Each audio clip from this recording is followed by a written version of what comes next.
So where do we begin?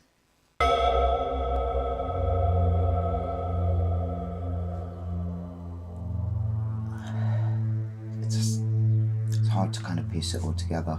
It's like any other week at work. I think I was on lunch and I was checking my email. A friend of mine I was in dorms with at uni. Thought it was kind of out of the blue. Hadn't seen him since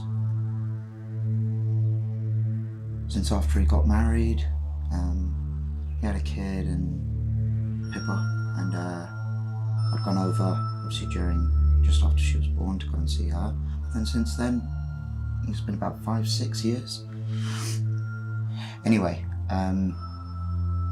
out of the blue, sends us an email asking me to babysit. Just for the night, you know, if I could just kind of babysit for the evening. They'd only be away for the night, and then when they get back, you know, hopefully we could spend the rest of the weekend together and catch up. I thought, you know, I've got nothing going on this weekend. Sounds like a great plan. So it was a little bit of a quick departure from them. I think I got about 5 minutes, saw that they had left their instructions and everything, and honestly, they were just out the door. As soon as they said hi, it was pretty much bye. The door closes and it's just me and Pippa. Needless to say, I am nervous as ever right now. Last time I met this child, she's in diapers, and now she's a talking human being. Within 5 seconds, she has eliminated every sense of worry in me. She was so polite, so easy to talk to, immediately grabbed my hand like any kid. Right, let me show you my room. I'm like, all right, let's go. So she grabs us and takes us straight up to her room. And we walk in and the room is bigger than the first apartment.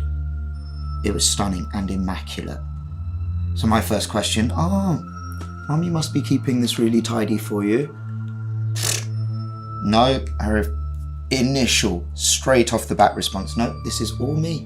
It's like, rah, damn kid, you're impressive. She was showing me all her teddies and her favourite ones and flipping through her art, like her drawings and stuff.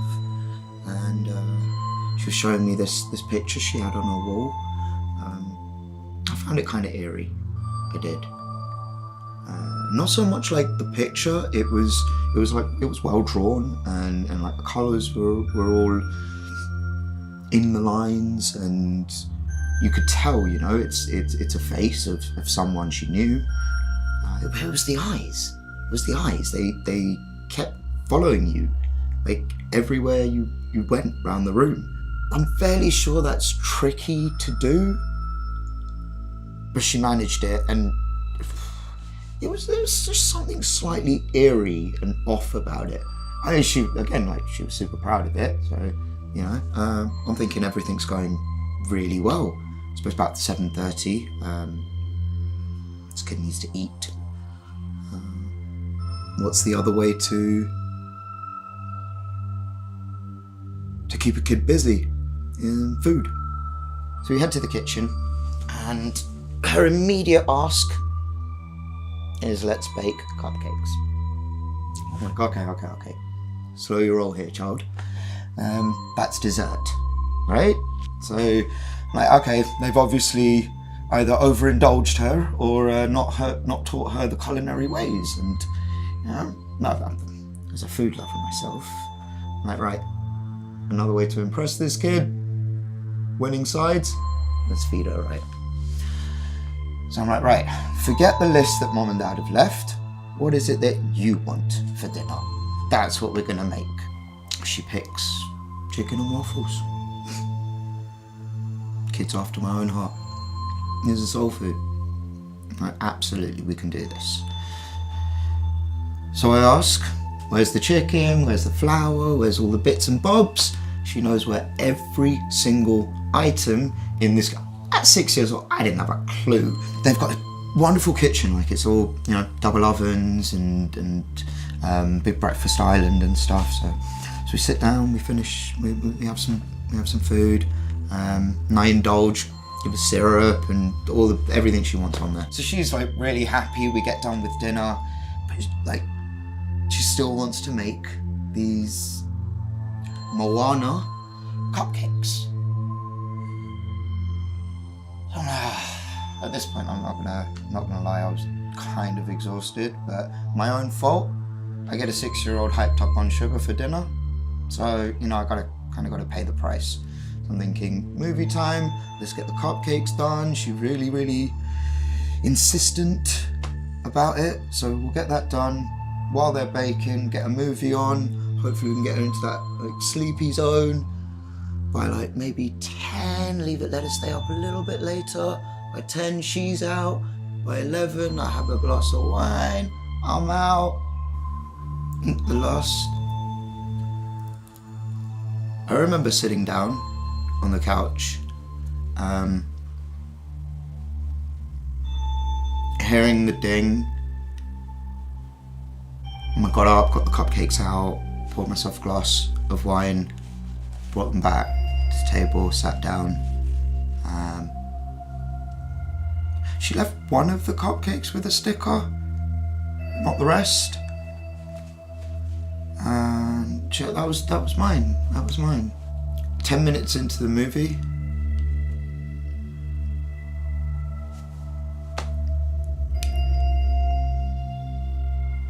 everything went dark. So I couldn't move. I could feel everything, but I couldn't move. I could feel the hairs on my arms, my toes in my shoes, the hairs on the back of my neck rise up.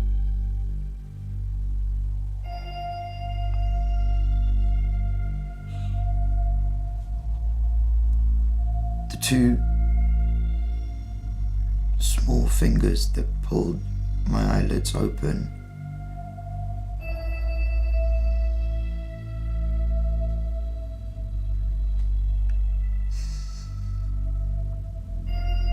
And then wailing.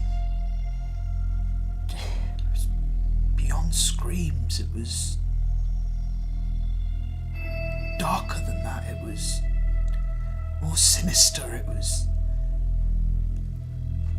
rage and pleasure and joy, and I was just there. I felt my head going side,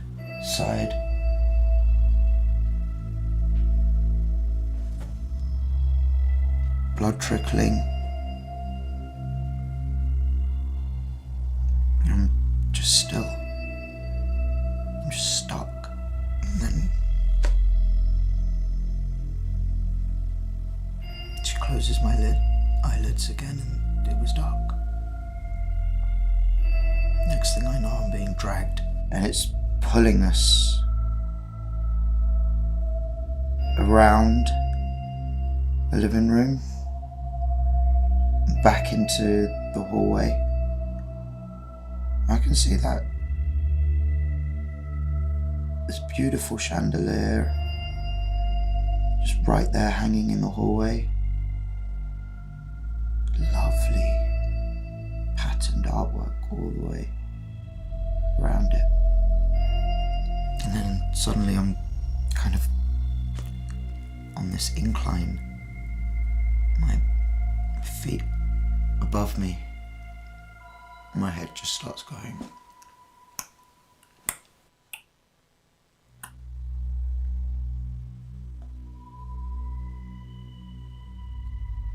I realise I'm being dragged up the stairs, and then I feel this really hard hit, and I was blacked out again. I was gone. It's the last thing I can remember before I woke up again. Hooked up to this frame, this thing that's got me upright. Some doors slid open, and I could see her. I could see her staring right back at me. I hadn't seen that face before. It was Pippa, but it wasn't Pippa. The kid that had all that character was gone, and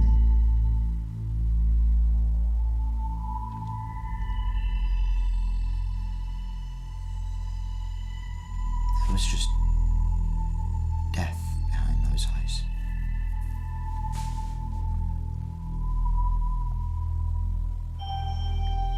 So the following morning, first idea of my sense of how long I'd been there,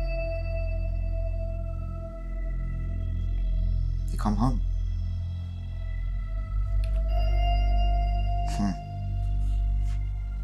Guess who's shocked that I'm not there?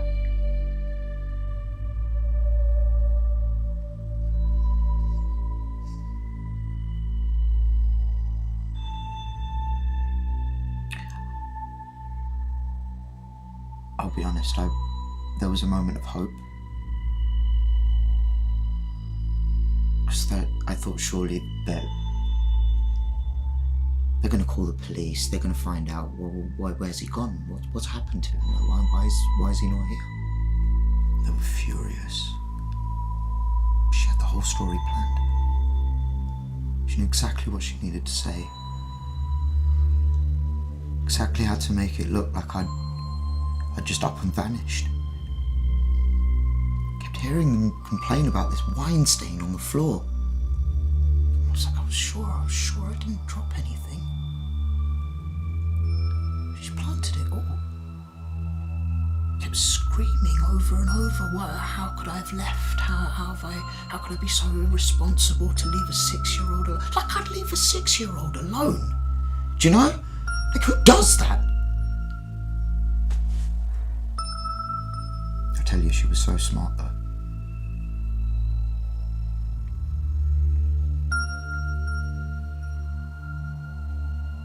She'd somehow managed to send an email from my account to his, coming up with some bullshit reason that I had to go, and he bought it. He bought it from a 6-year-old.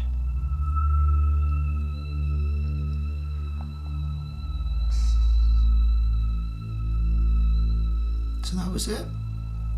That's where I was now. I knew no one was coming.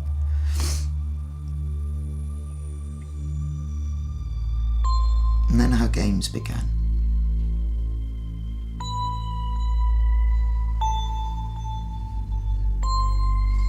Every morning she'd open up that cupboard just enough so I could see the clock on the wall, showing me every second that was going by, showing me every second I couldn't move, every second I was hopeless. Bitch gave me some company though. That painting.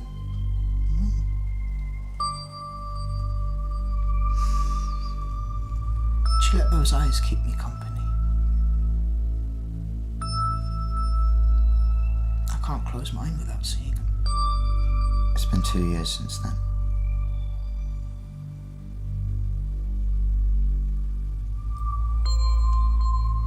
Luckily for me,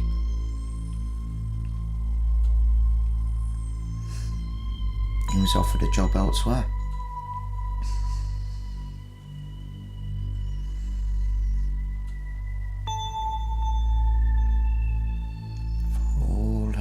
She couldn't do anything to stop it. And she tried. She did.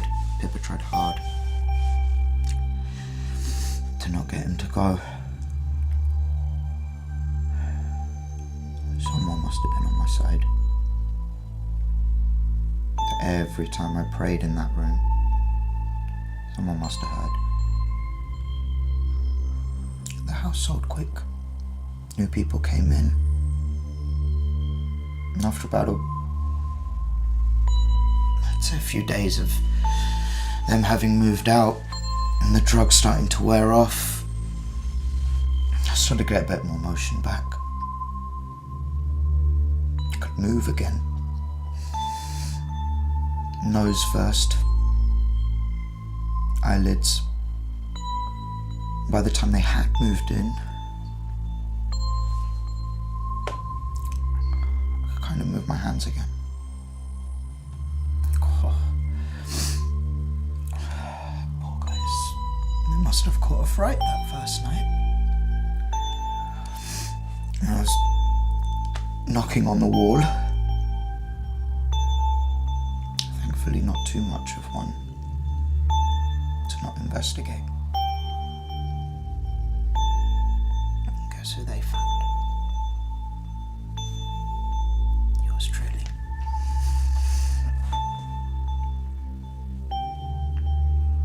So they call fire team and what must they have thought? Find a body in the wall. Still alive.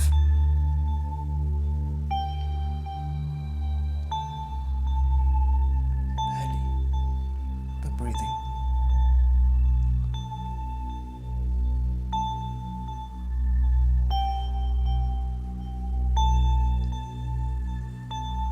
So, fire team, come and get me out.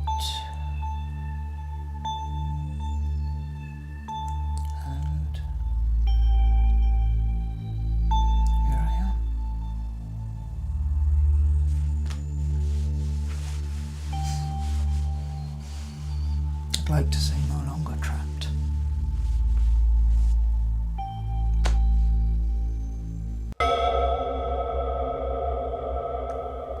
So you know how everyone has those moments in their life that defines them? Like whether it's an early memory or just kind of like a tragic event. For me, and it's going to sound really spoiled, mine's Disney World. As a child, I was very fortunate, I guess, that I was quite spoiled. After my mum had me and Louise and I became an only child and she couldn't have any more kids, I kind of got all the attention. So yeah, Florida, villa, Disney World was pretty good. We had this really big villa. I think it had something like 5 bedrooms.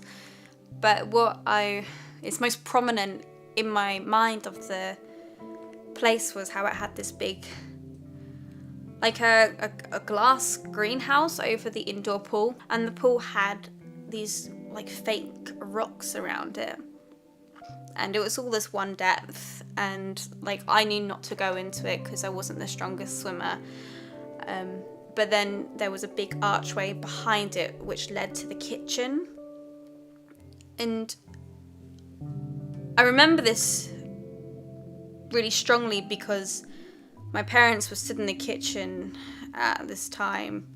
It would have been the afternoon, probably about 2. And they were stood there making food. And I was stood there just staring at the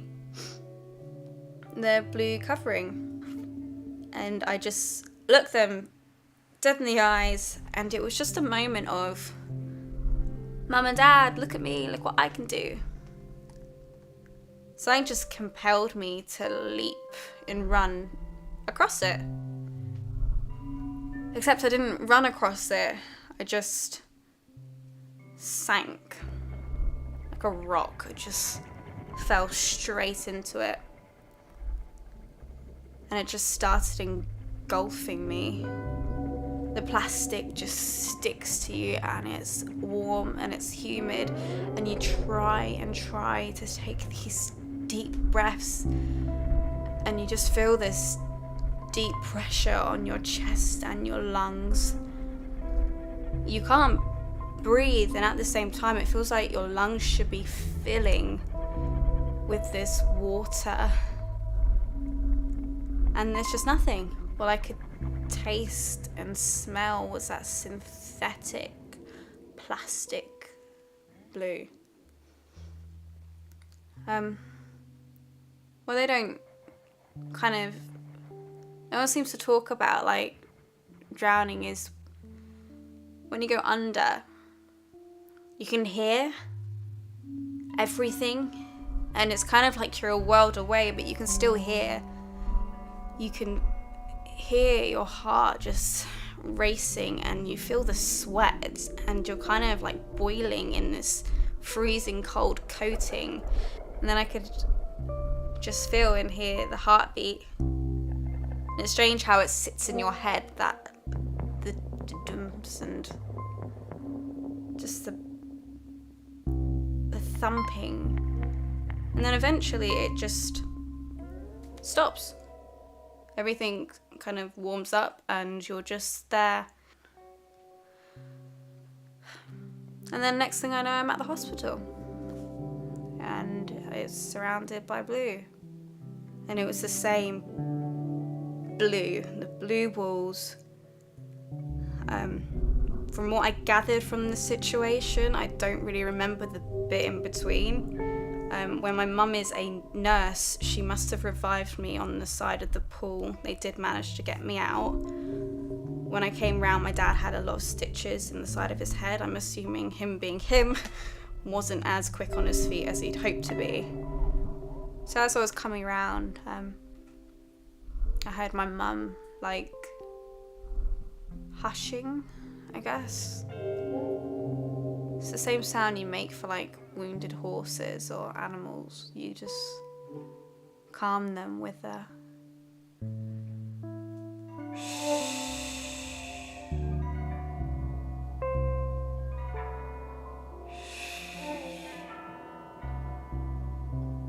nothing really felt the same after that. Like, I woke up and it was kind of like being in another body. And as I've got older, I've realised that is a sign of oxygen deprivation, and I was dead for 2 minutes and 3 seconds. To be honest, the things started adding up. The little bits. Like, I couldn't be near this. It's that blue. It sounds stupid, but it was just everywhere. Like, who has these bright blue, synthetic looking cars? I would see like 10 of them in a day. Like, you know what, grey, silver, red, whatever. But this blue? It's just me being a bit paranoid, I guess. I'd wake up not scared, but kind of disorientated. And it was always at 2:03. And I know, like, you can get into these habits and stuff. It's like when you wake up just before your alarm goes off and that. But then I would just hear the hushing, and I could just hear my mum again, and she's just shh, shh. Even when I went to uni, like, my dorm room was 203. And I can't be turning around to people going, oh, I can't stay there because like, it's 203, because I don't want to be the weird girl. And then there were stupid things like the songs. I would be singing a song and then it would be on the radio, and I would literally turn it on, it would be in the exact same spot. And it's so stupid, but it's kind of like a glitch in the Matrix.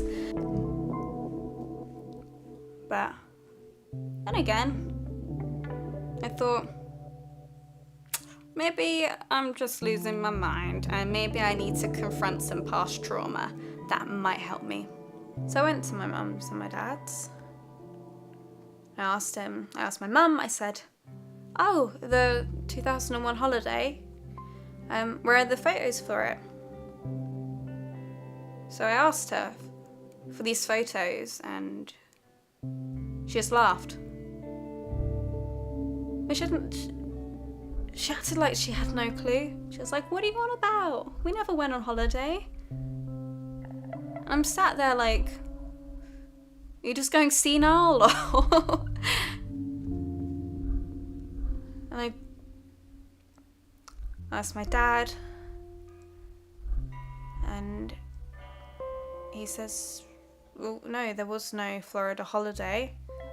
We booked it in 2001, but the 9/11 attacks happened that day. We were supposed to fly at 6 o'clock in the evening, and the first plane hit at 2:03 UK time, so we never went. We thought I'd lost it.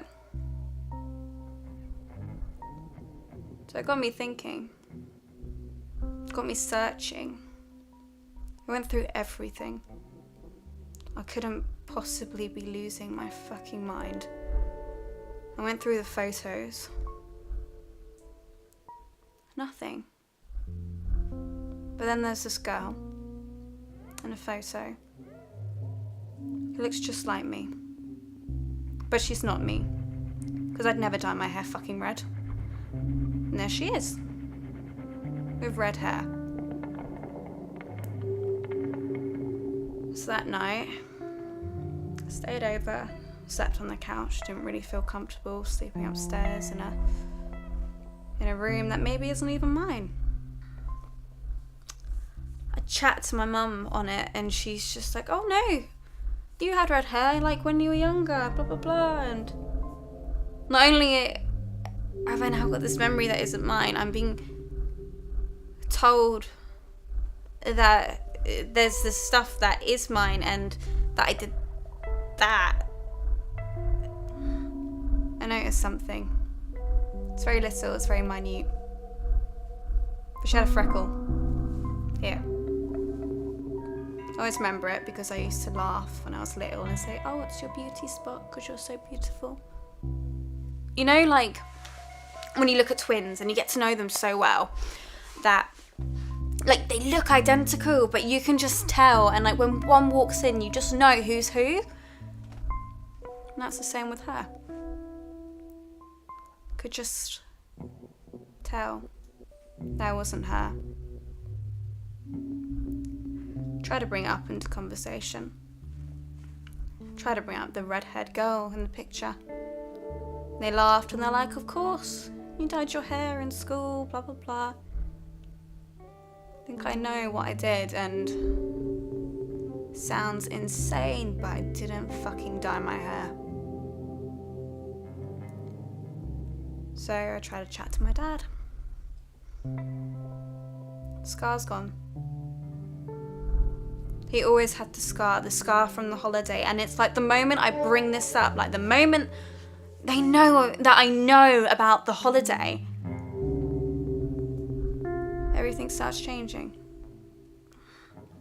It was just too much, and I thought I would just let it go. Like, that is the thing. I'm overthinking it, and I'll let it go, and I left. So it brings us to the birthday. The big birthday bash. So as I said, my family's always been very close, family orientated, always with my cousins and my uncles and my aunts. And my mum's favourite thing in the world is my surprise birthday. Even as an adult, they still happen. I show up and I pretend to be surprised, and it's just an excuse to get everyone together because my birthday's near no one else's. So I make the decision to go to the birthday. And I have this inkling that that's not my mum. That's not my dad. But I'm probably crazy. That's what I thought, at least. I tried really hard to just pretend like it was normal. You had Uncle Tom there who was like drunk off his face, and you know what? It was only probably, 1:45 by that point. There was not really an excuse for it. Uncle Tom was there like, oh, happy birthday, and like people, and I had my cousin who was just like, happy birthday, and then Alex came over, and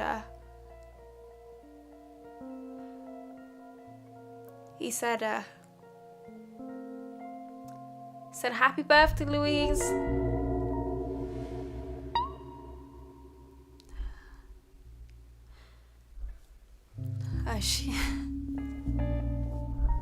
She's been dead for years. It was fucking disrespectful, and he sat there saying happy birthday, Louise, my fucking stillborn twin, happy birthday, Louise, and then it's like everyone's staring at me whilst I'm getting fucking pissed off, and then Mum's coming over and she's just doing the stupidness of hush, hush. It's the same sound. And why is everyone saying Louise, and then it's just like, oh, but you look just so much like her, and it's just there. She walks through the door. It's me. She walks through the door, and everyone's there going, happy birthday surprise. Someone who looks like me. Someone who talks like me, who's smiling like me, but with this red hair. She's dead! She's been dead for years, and it's just me walking through the door, but with fucking red hair! And it just kind of made sense. This woman wasn't my mother. This man wasn't my dad. And then there's me. You know what? I just panicked. I realised this wasn't my reality. She shouldn't be there, because she is not a person and she does not exist. I snapped. Just ran at her. I just wrapped my hands around her neck and I just squeezed and I squeezed. It was just as fake as them. And I guess that's what brought me here. The moment they knew that I knew about the pool, about everything, that I knew that this wasn't my fucking world, that this was not the place I was supposed to be, and I don't know if it's the dreams or what leads me into this gateway. That's what brings me here, Doctor. Yeah, I regret it. Should have held it together a little bit longer, and maybe I could have got out of it, but I guess this is how you replace me. Just the same way you replace them. It's deep water, or just a vast expanse of water, you know, like the sea, oceans. It's always been a fear of mine. I'm a big fan of like exposure therapy, so I thought I'd give it a go and work on a cruise ship. I've worked in bars, you know, since I could pull a pint, so I decided to get bar work on the cruise ship. So it's something familiar, but then something that's scary as, you know, being on the ocean. The ship was enormous. It was like a giant city floating on the middle of you know, the nothingness. All different rooms and different levels. It was just endless corridors, you know, like you turn down one, it looks the same as if you turn down another. It was so easy to get lost there. Everything was all sleek and shiny and new, you know, elegant, but it all looked the same. So yeah, it was quite easy to get lost, which I did on my first day, get lost. It was after the orientation at the bar that I was working at was the Sunset Bar. It was so beautiful. It was modern and kind of classy, and had beautiful views. There was many flavours of drinks and things, so it was nice to have like a fully stocked bar and cocktails. Exciting. But yeah, I got lost like pretty much straight away. I even had a map, you know, the people gave me a map so I could find my way about. But no, I kind of panicked immediately after getting lost on like the first day. But I was trying to find my cabin, and like every corner it looked like I was turning into the same place every time, everywhere I looked. And then I kept seeing reflections everywhere, and sort of trying to walk places where that's a window, and this sort of vastness was closing in. And I started to panic really, because it was my first night. I didn't know where I was going. Every turn, I think I was just getting deeper and deeper into the maze. I was just so disorientated, and I flung around this corner and collided with this man. Just ran straight into him. He dropped his keys, so I picked them up for him, and he had a badge on and some sort of, uniform. He said he was the chief of staff, I think. Yeah, the chief of staff, this guy. So picked his keys up, ever so sorry.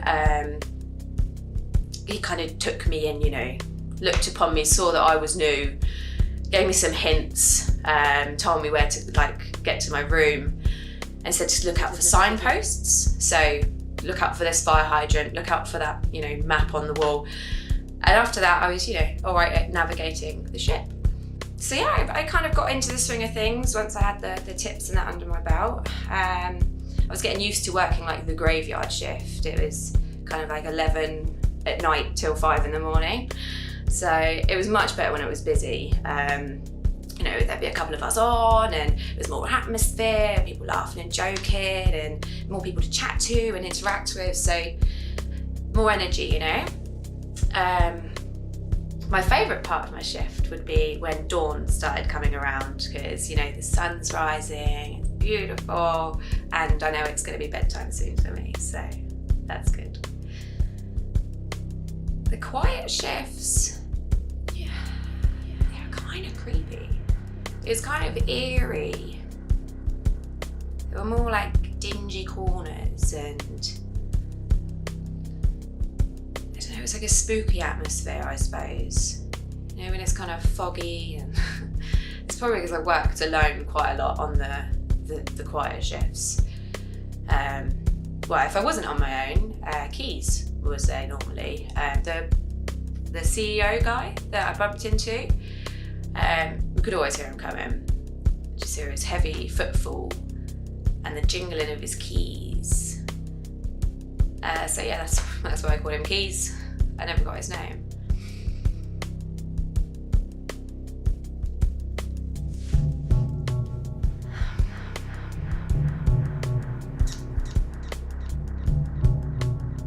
One evening, he offered me a cigarette. I explained to him, I was like, God, I can't leave the bar unattended, I'm the only one here. He explained to me about this place on the balcony, which the cameras didn't face at, they wouldn't know that I'd left the bar, and I could have a cheeky cigarette there. So yeah, I had a fag with him. It was pretty chill.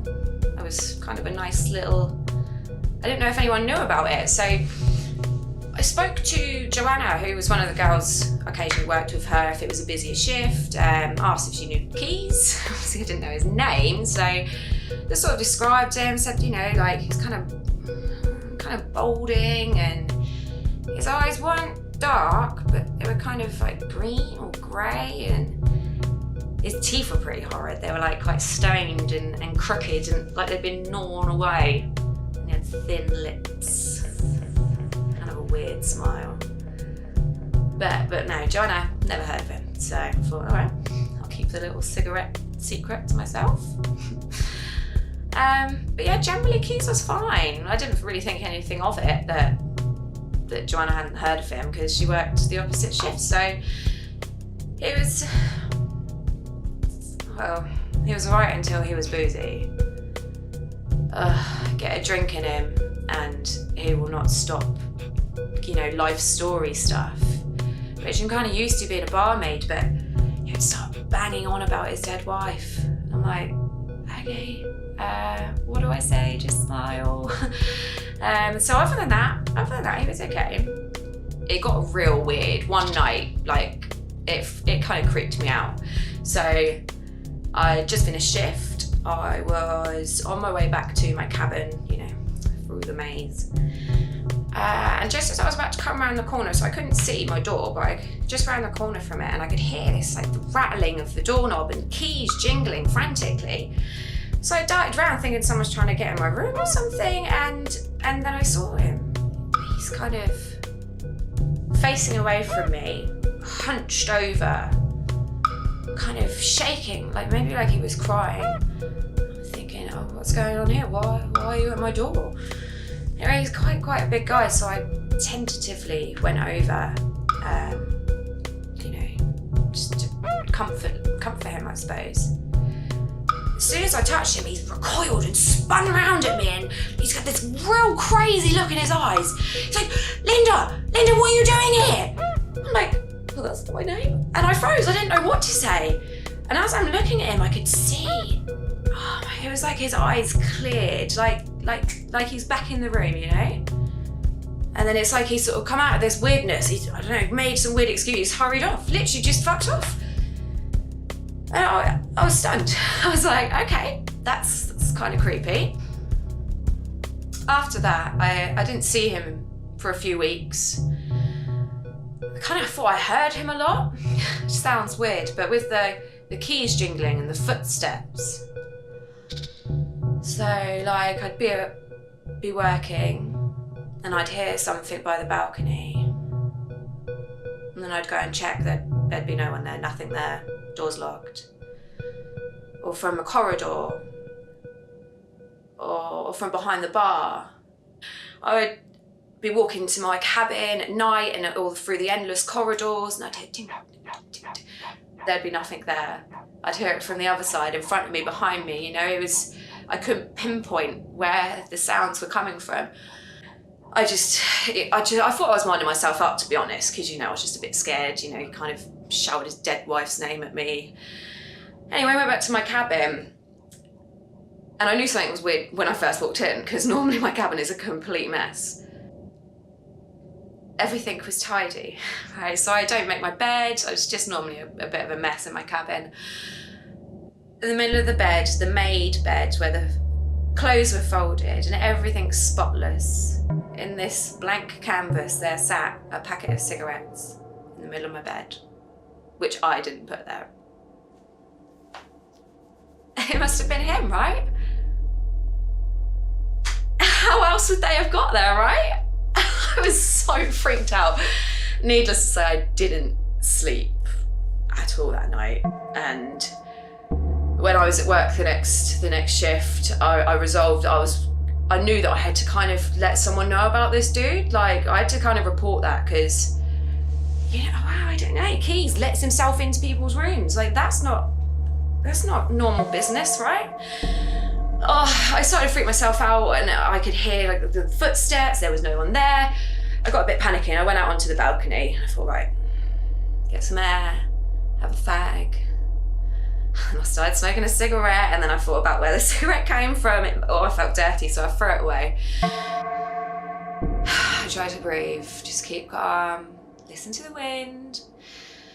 And then on the wind from the distance, I could hear like a chiming, like a wind chime, but kind of clangy, twinkling in on the wind. And I could hear it from one side, the other side, there was nothing there. I didn't want to be outside anymore, so I thought, go back in. As I've turned, Keys is there. He grabbed me, just grabbed my arms. He didn't say anything, he was panting, and he had this crazy expression. Just, his eyes were like they were on fire, like bursting out of his skull. And his crooked teeth were bared around his thin lips that were white just from the tension. I could feel it through his whole body, this tension, this crazy energy. He just looks like a maniac, right? Just this wild, horrible look in his eyes. And then the next thing. And then next, I could see the stars. There was a black blanket of sky and the stars shimmering down on me. And I was weightless just for a moment. And then the weightlessness changed into this suffocating closeness, this heaviness all around me. And I could feel nothing but this screaming in all of my body. It was like I was on fire. And I panicked. I could see nothing. It was black everywhere. I knew I had to reach the surface.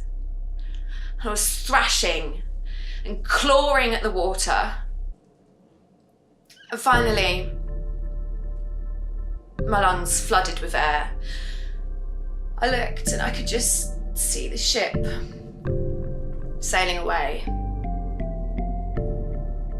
I was alone. There, lost, this tiny thing. In this vast emptiness. And I was so panicked, I started to cry. The tears were becoming the ocean that was surrounding me, that was trying to swallow me up.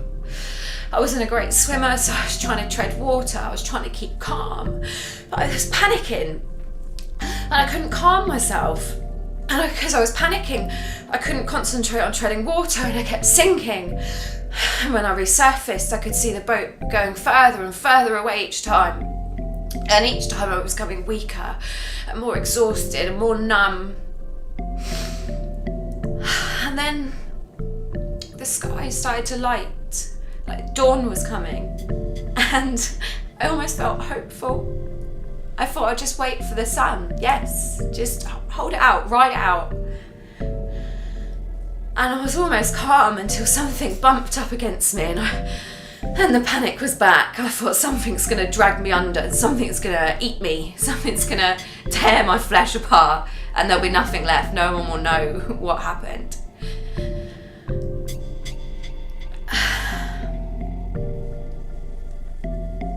Eventually the sky, it lit up. I could see the pinks and the yellows. They were all shimmering beneath the waves that were dancing above me. Oh, it was beautiful. And I drifted, floating down, and I could feel this burning heat in my chest. And it told me to let go, stop fighting. So I did.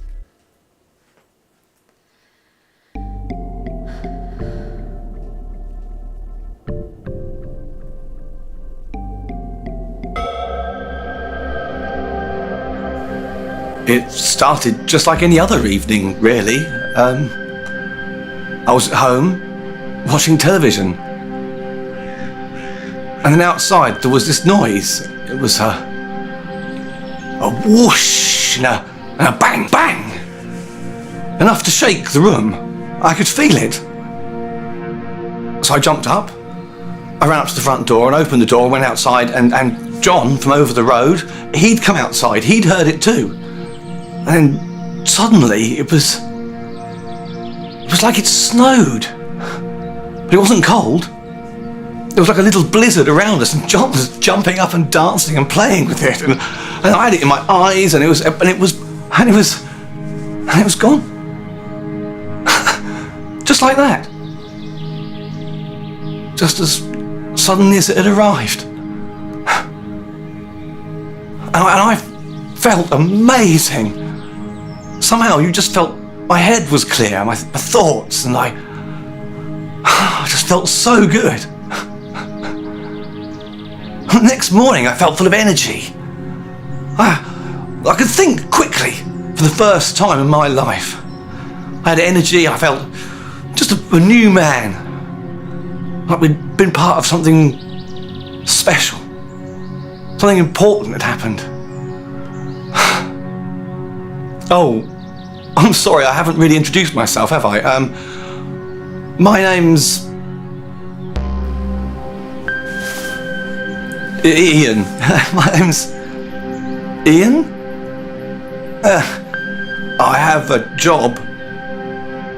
I did have a job with numbers. I'm married to a woman, and we've got children.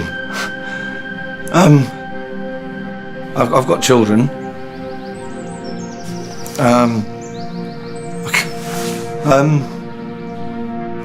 Can't remember their names.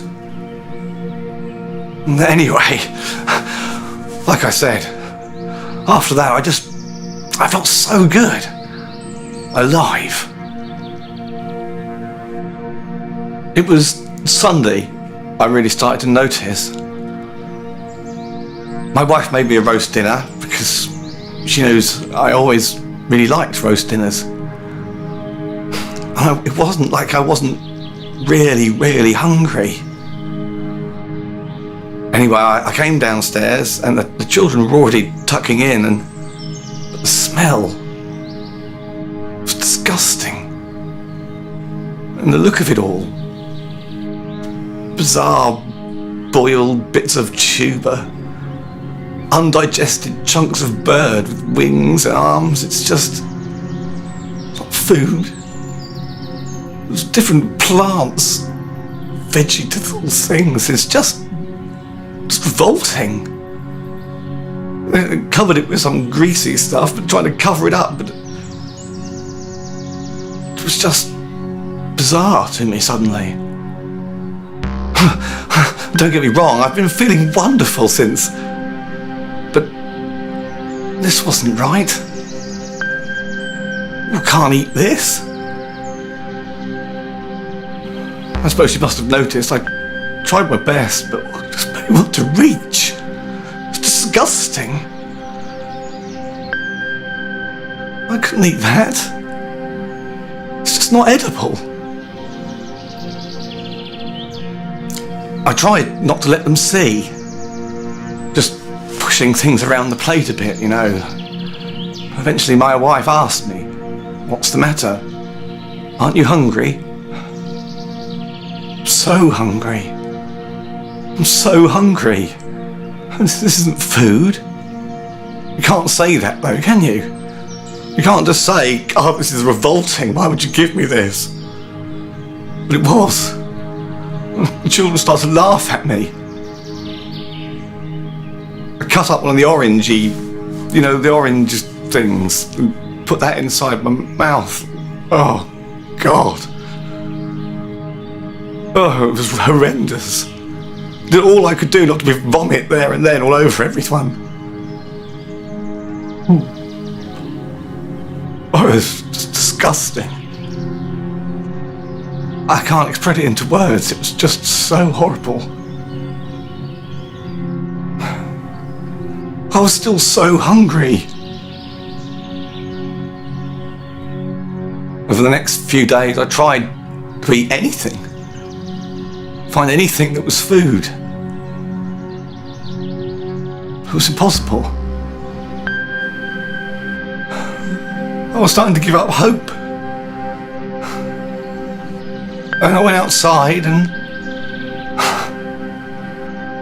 it was okay. There. Right in front of me. At last. Such a relief. I saw across the road. It was just like shimmering in the cold. It was so brand new that I could smell it from where I was. It was glistening, almost steaming, digested food. There was no one watching. I could just run straight over. And I was there. At last. Food. I remember gathering it up in my hands and just gorging it into... Oh, it was just so delicious. It was fresh and there were little bits inside it, and there's hard bits and soft bits and digestive juices running between. And it melts in your mouth and you can grind your teeth into it and feed and eat. To eat proper food. Feel it, the smell, rich aromas of insides. I think it was an Alsatians. There's one round the corner. But it was food. It's just so much more satisfying, so real. It's like being free at last. So I could start to eat and to live. And that's when it started. You couldn't admit it, of course. You can't just follow dogs around and eat their feces.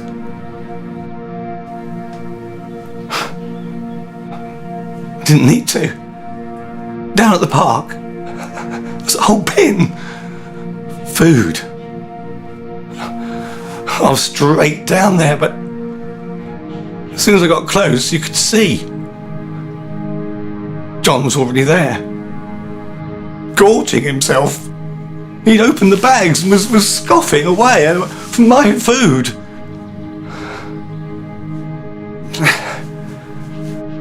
He didn't really notice that I came up and joined in to start with, so it was okay. He was hungry too, and there was plenty to go around.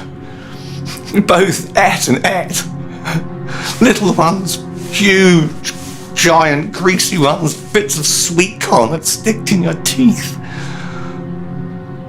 We were both hungry, but not anymore. I tell you, we delved through those bags. We'd open each one up, drink down. Some were hard and some were runny, and the older the better the smell. Food at last. Nobody else would understand, you see. But John understood. He knew what it was like. We became so close. We'd work as a team. We knew when every beagle had diarrhea. You've never lived until you've licked up fresh diarrhea off the floor with grit and everything inside it.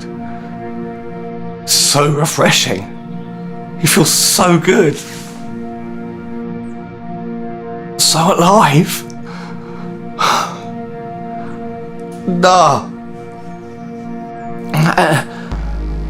Other people started ignoring me and I couldn't go to work anymore.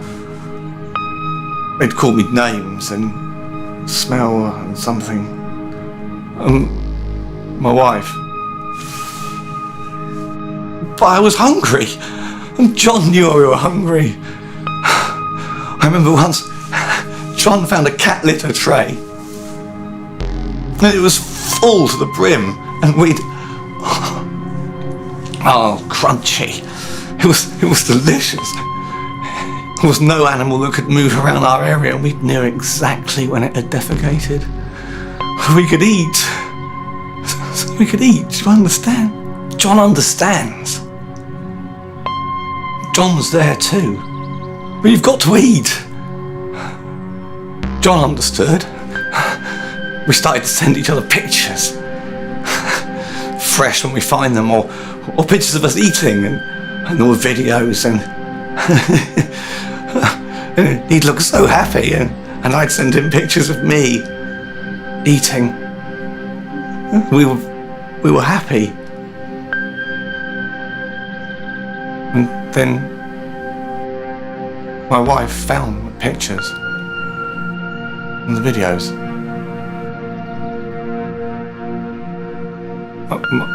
my wife, Anne,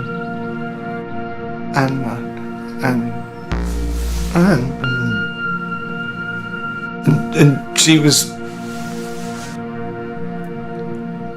disgusted at me. Yeah.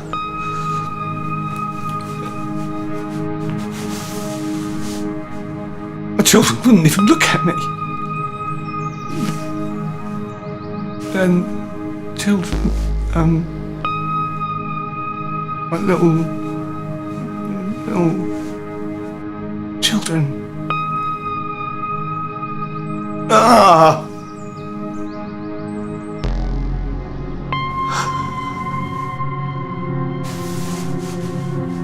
Everyone went away and I was just left with John. But we're still hungry. I'm still hungry.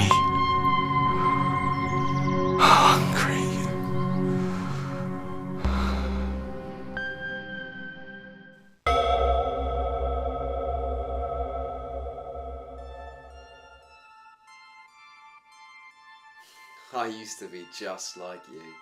I'd go out all the time.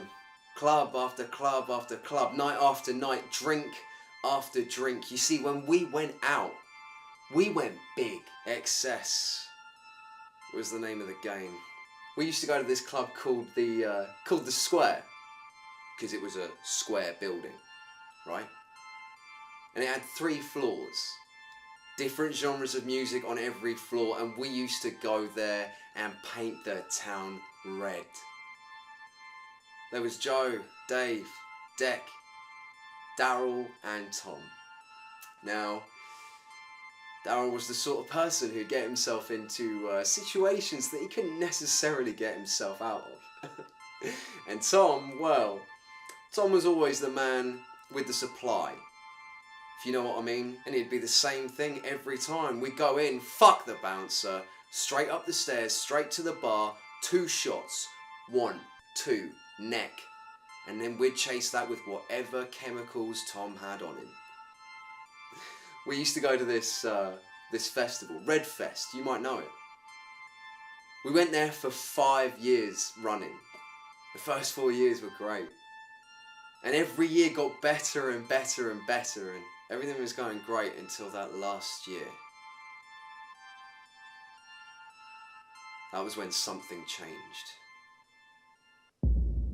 Something happened to me and I didn't know what at the time. You see, I'd had a lot. All the drink, as many drugs as I could get my hands on, and I was fucked. Proper. You know, when you're at festivals and you've had a bit too much, and you get separated from the group. I mean, I couldn't see 3 inches in front of my face, so I needed to find them. I needed to get back to the group, so I'm walking through the campsite and just tent after tent after tent after tent. That's when I get this feeling like I'm being watched. I turn around to check, but there's nothing there. I keep walking, my pace quickens. I pass another tent and another tent and another tent, and then I get this shiver down my spine. And that's when I can feel this breath on the back of my neck. I feel something like saliva dripping onto me, and as I turn around, bang! My back. Down my back and up the side of my ribs. I just feel this searing pain. I don't know what happened. I mean, I woke up in the same place and checked myself over. I seemed alright. No marks. I guess I was just hallucinating. was. Cut to the next night. I've got back from the festival and I've managed to sleep off a 7-day hangover in 1 day. 1 day. I'm feeling invincible. Tom phones me up and he's like, yeah, are we going out again? And I'm like, of course we are. So we hit the newest club in town. It's called Mango. It might have a silly name, but it's got 5 floors and more genres of music than you can think of, playing across several different rooms. The story's pretty much the same, you know, we queue up, we get in, but this time it's hi to the bouncer, because you know, we don't want to piss him off on our first outing. We go up the stairs, we get through the first floor, we go straight to the bar, 2 shots, neck, and then this hand comes over my shoulder and waves a little bag in front of my face. But this time, I say, no, I'm not feeling it. And Tom says, you're not feeling it? What's wrong with you? Nothing's wrong with me. All right, he says, more for me. So I get a few more drinks in me and I get a bit more lively. You know, I make my way out onto the dance floor and I spot, in my humble opinion, probably the hottest girl in the room. I make my way over, pull a few moves, and she looks me up and down, decides I'm alright, we dance a little bit, and then I break away. No, I'm just going to head to the bar. And for the first time in my life, I ask for something at the bar that I've never asked for before. I need a glass of water, please, mate, because I'm starting to feel a little bit weird, and I don't know why. You know, usually at this point I blame it on the drugs, but I hadn't taken anything. My heart is beginning to beat out of my chest. Ba-dum, ba-dum, ba-dum, ba-dum, ba-dum, ba-dum, ba-dum, ba-dum, ba-dum, ba-dum, ba-dum, ba-dum. All I can hear in my eardrums is the sound of my heartbeat quickening, and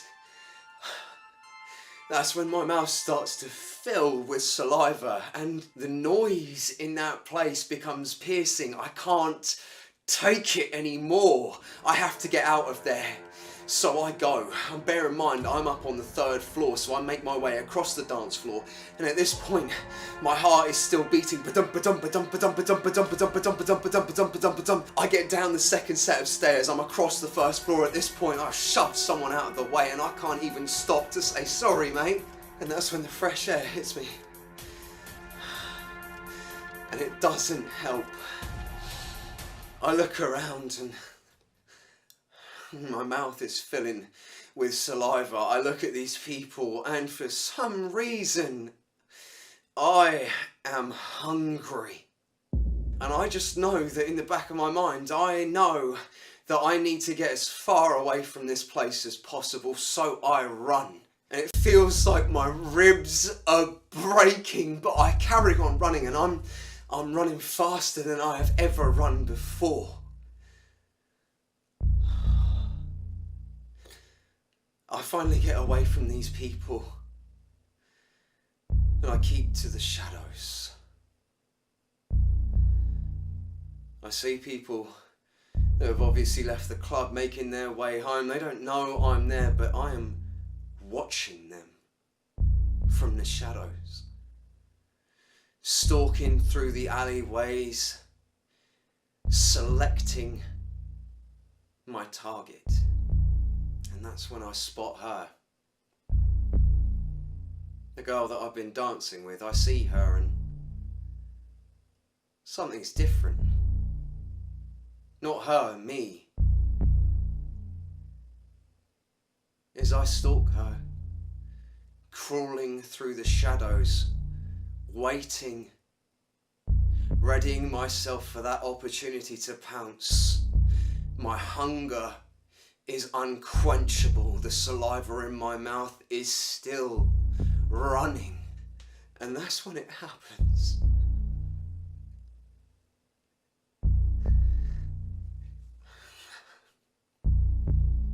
I leapt.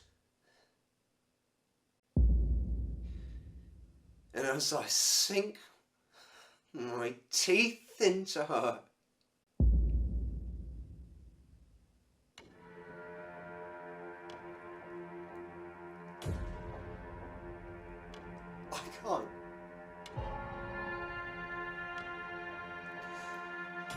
I wake up the next day with these These memories ingrained in my mind, and they are not mine. It's all over the news. A woman found in pieces. And it's driving me crazy. I go to work and I can't be there. But I try. I try and keep things at bay. I try and keep things under wraps. I try and hide who I really am. And I make it through the day without a single incident. But that's when John happens. You see, he's away with the fairies most of the time, in his own little world. And today, this doesn't bode well for him. John's moving one of these cages. You know, the big steel cages that they keep food in, that they cart things around in supermarkets. That's where I work, that's what I do. That's what I did. You see, as I'm walking to the back of the store, I see those double doors in sight. And I'm like, yes! I've made it through another day. And then John,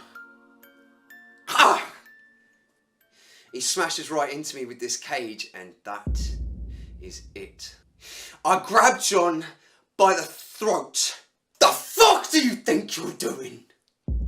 I smash the cage and I pin him to the fucking glass on the side of one of our refrigerated shelves, and I say to John, you better say sorry. Now! And John's looking at me, wide eyes. He can't believe what he's seeing. He looks scared. I'm not surprised. And I can feel the sinews in John's neck being crushed. He can't breathe. I'm squeezing his throat so tightly that he can't get air into his lungs. And that's when I catch a reflection of my eyes. They've changed. They've turned this amber colour. And it takes everything I've got to peel my fingers off of John's throat and let him go. He drops to the floor like a sack of shit. And my heart is racing. It is beating in my eardrums. My breath is shallow. I cannot control myself any longer. I need to be outside. I can't be around people right now because I don't know what I'll do. So I go. I burst through the double doors. I make my way through the back foyer and out the final back doors to the courtyard where they keep the vans. And lucky for me, some pricks left one of the rear doors open, because that's where I'm gonna go. I make a beeline for that. I decide to go straight to that truck and I pull that door shut so I can be alone. So I can be contained. And the next thing I know, I'm in this van, practically rocking to comfort myself, caught in a struggle between this rage and this sense of self. The floor's vibrating.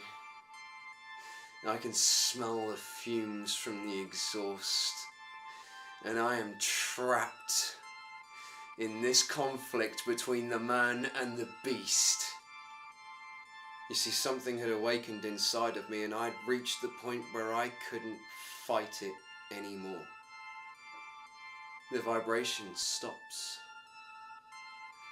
I can no longer smell the fumes, and I am stuck in this box, and I can't get out. I started to pace, and that's when it happens. But this time, my heart doesn't race. No, this time, my heart is steady. Ba-dum, ba-dum, ba-dum, ba-dum. This time I was aware of every little thing, and when I began to change, I felt it all. My fingernails began to grow and extend. The searing pain of my bones changing. My sinews twisting and lengthening and crunching. My teeth and my jaw extend and warp. And I burst through the side of this van, and when I get outside,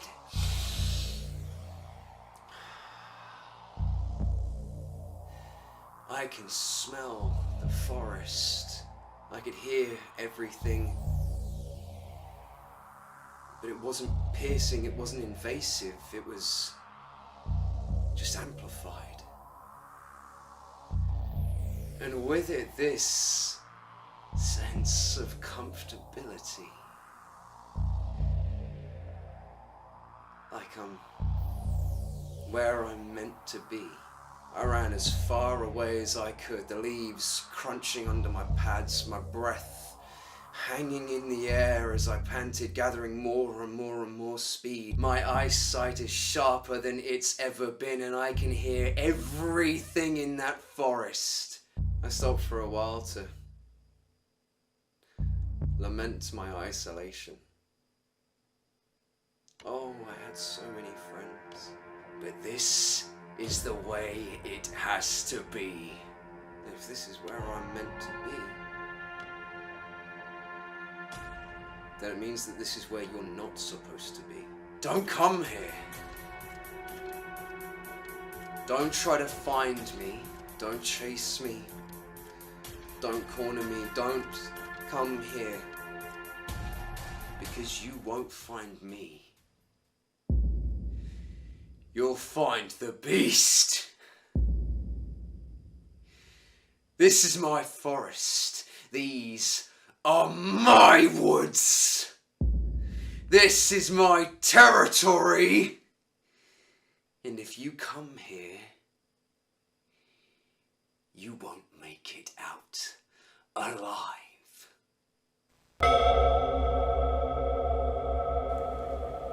I met Jade 10 years ago. We both worked at this bowling place. She was a barmaid and I was a shoe boy. They always say that you're going to remember the first place you work. That place was a real dive. The boss was a dick and nothing worked. She was the only thing that made it bearable. She was always there, and we always used to spend evenings with each other at the end of our shifts just having a drink. And it was... And she would tell me about her course at university. She did law. And I pretended to know what she was talking about, if I'm honest. I was just more happy just to be in her company. And she would just tell me all about it. And I hadn't met many people who had like a drive. I was just happy to be with her. Just to listen to her and just to hear someone who's got a bit more ambition beyond the bowling place, you know? We'd start spending like more time with each other, and we used to play this arcade game. It was a good bit of fun. She's quite competitive. She'd always be pushing to get to the top score. And I liked the competition. I thought it was fun, so I'd always try and push myself too. But you know, after a while, I was just happy to be with her. It was just nice, and she'd always end up getting the top score anyway. So.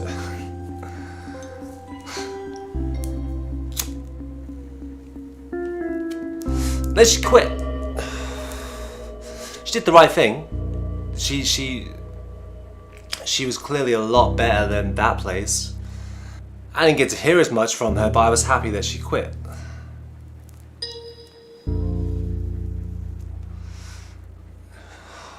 But I eventually quit. I found a new job. and some of the people I was working with were going to a house party. And I thought, you know what, I've not been out for a while, go and have a good time. And she was there. Instantly, straight to competition, got a line of shots there and we're just gulping them down. It was a really great night, and next thing I knew, it was a really great morning. I knew that she was the person I wanted to spend the rest of my life with. And we got married a few years later. It was our 3rd year anniversary, and we really wanted to get out of the city. Been working non-stop. I found this perfect lake. It was one of those picture-perfect kind of days. The sky was just as blue as you could hope. She'd always told me about her family going for picnics. And personally, it wasn't the kind of thing I'd be interested in, but I was doing it for her. I got all the kind of things that she loves. The desserts that she loves, the right fillings and all the sandwiches. She was so happy. And then she felt this like jolt of pain. She just screeched, and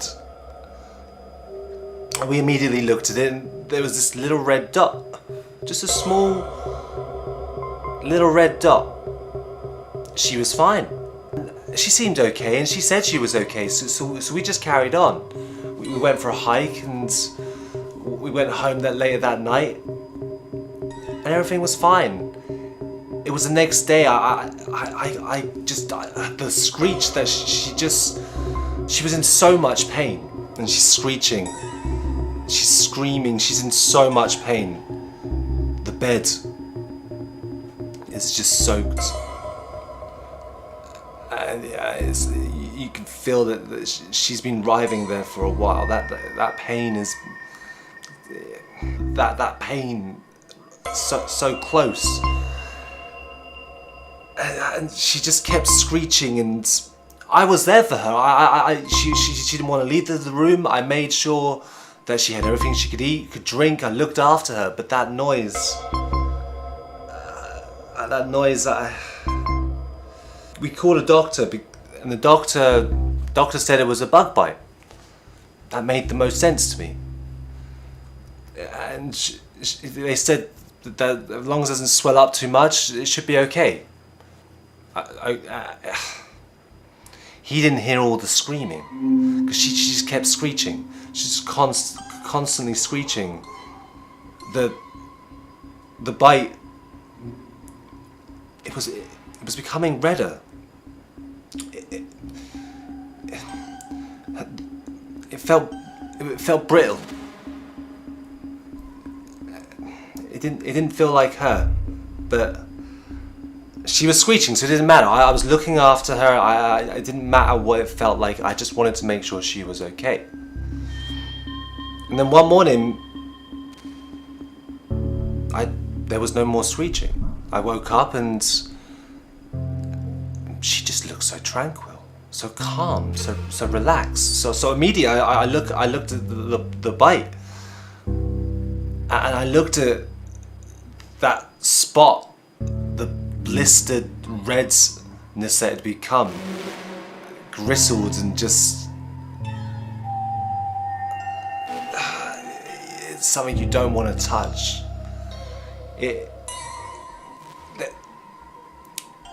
There's something inside it, growing and moving, and she's just tranquil. She's just calm. These things crawling inside of her skin. The redness had become almost see-through. You could see these things, these little creatures wriggling and writhing around in her skin. She found it cute. Cute. Creatures inside her, she found it cute. I'd lie there next to her and I could hear them wriggling, writhing inside her, sliding in between. It sounded like there were more and more of these things each day. Maggots, but not maggots. I wanted to call a doctor.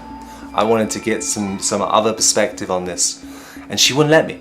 I tried to get on the computer and find any sort of research, and she did not want any interference. I'd hear her talking to them in the other room. I could hear her whispering to them as if we have a bright future. And all I can hear is just the sound of them writhing. She just still wanted the closeness. She wanted me to understand and love these parasites, these vicious little creatures. That it felt like they were everywhere. And all I can hear is just the sound of them writhing and turning her skin into this rotten. It was so smooth and beautiful to the touch before, and now I can't look at it. What do you do? I can't love those things. I know she wants me to. I know that she thinks she can have some sort of connection with them, but I can't. I can't have a connection with some thing writhing inside of her. They're slowly taking her. They've taken her. They dominate her every thought. It just gets worse and worse every day. Every day. And I know she's in pain. She won't admit it. But I can see every time she moves, she winces in little moments of pain. She thinks she's stuck in bed. She's not stuck in bed. She can't move. Her skin begins to rip. And she's fine. She just spends time with these things. She sings to him, she speaks to him. And she wants me to rub cream on them. I rub the cream. I can feel him wriggling. And she moans in pleasure like anyone would. But it feels like they're enjoying it. And it feels like the closer I give her any sort of closeness or attention, that these things are experiencing something similar.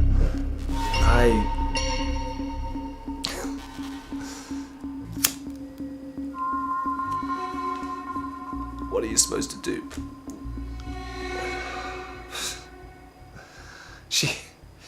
She tried to get intimate. How can you get intimate with those things? They spread. They've infested across her skin, all across her. I can see them every inch of her. And she was so beautiful. She is beautiful. She's my wife, but they're winning. They're taking her.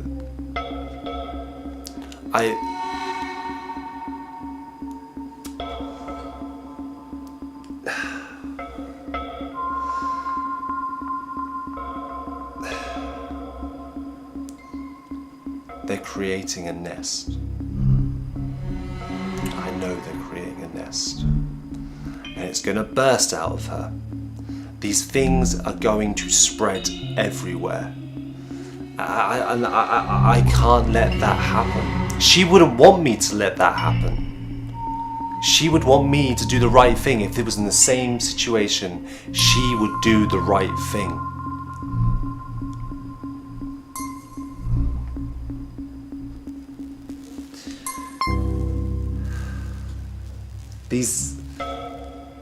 These monsters are going to eat her and take her over, and she will be nothing but not my wife. I can't stand by and do that to her. I can't stand by and just let these things win.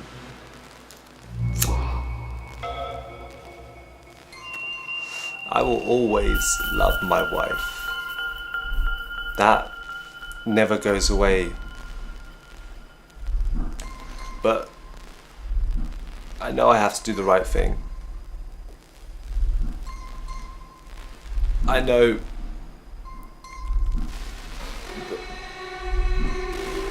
I'll always love her.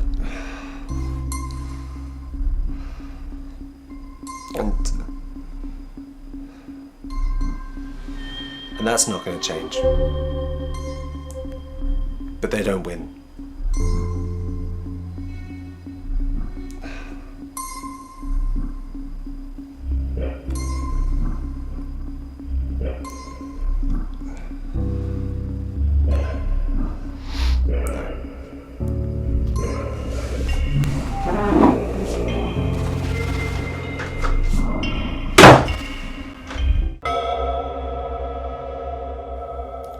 Who do you trust?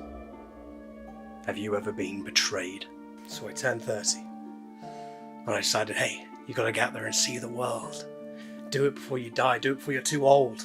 So, I booked a trip to Greece. Birthplace of the greatest mythology of democracy, modern medicine and war. The greatest stories ever told. How could it not be fun to go?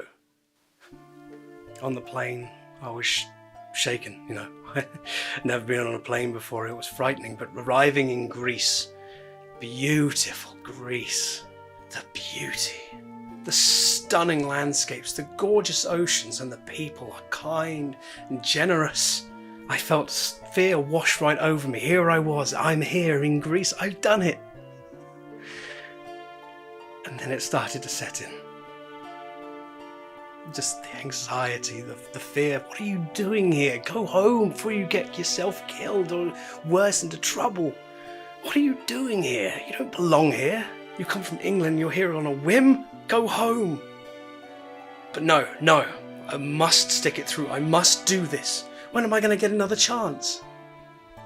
But then I saw this tour guide. And after talking with him for a few minutes, my anxieties and my fears just left me.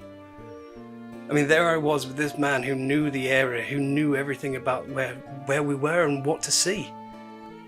And upon talking to him for a few more minutes, he realized that I'd never been here before and that I wanted to see something magnificent. So, he offered to show me the labyrinth. He took me to the nearest dock and assured me that everything was all right, that he was going to take me somewhere that not other than many tourists get to go. I felt so excited. You know, some place in Greece that nobody really gets to go to, the secret places. It was beautiful. It was such a gorgeous boat ride from the shore back to the Isle of Crete. Oh, the sea was so beautiful.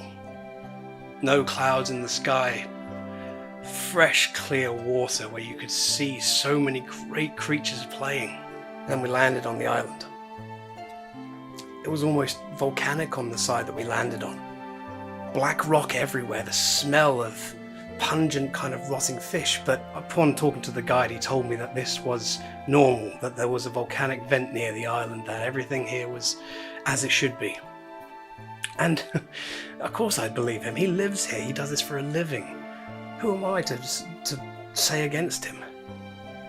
So we started to climb.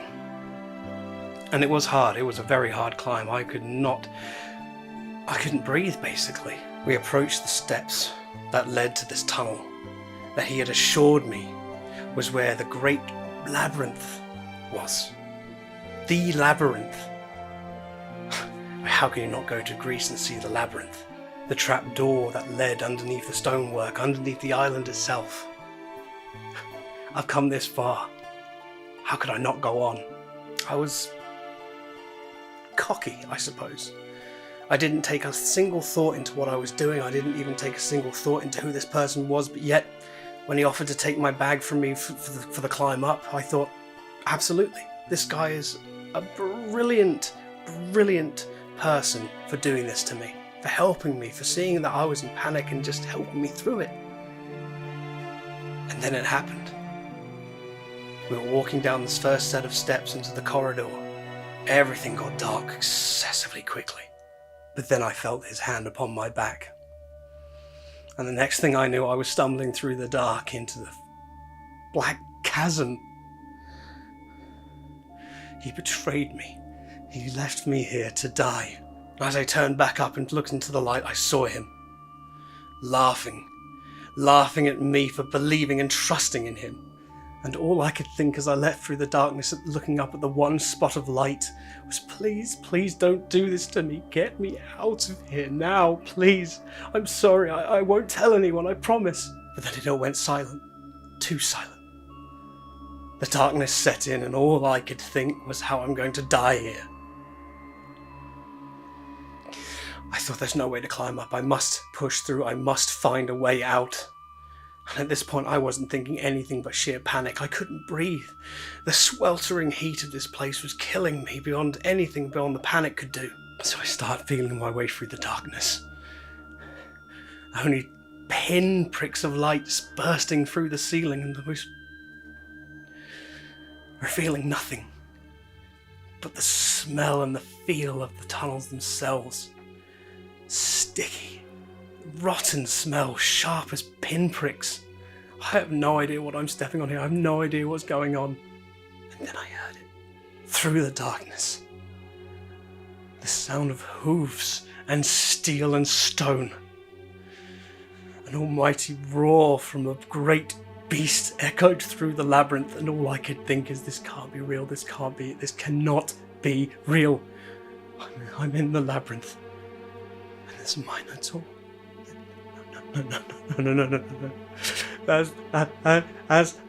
No. I can't do this. I gotta get out of here. Please help me. Get me out of here now. I must find my way back. How did they do it? How did they escape?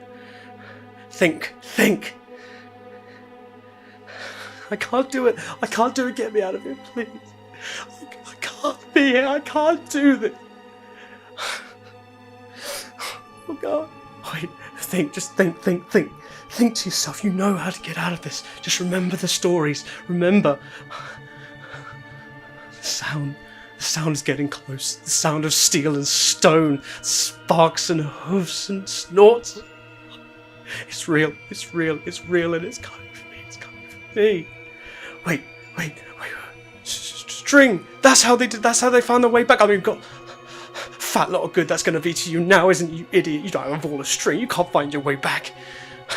Come on, you've got to try. You've got to get back through. Come on. I started to feel my way through the brick and the stone, feeling sharp pinpricks like glass and needles into my feet and my hands. It's only till I turned about 30 damn corners that I realised there was no way I was getting back. There was nothing I could do. I'm going to die here. I can't find my way out.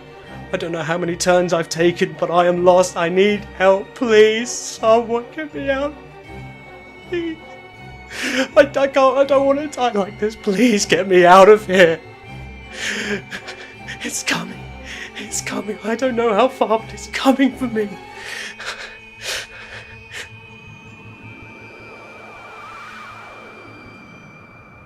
It's here. It's found me. The walls were moving.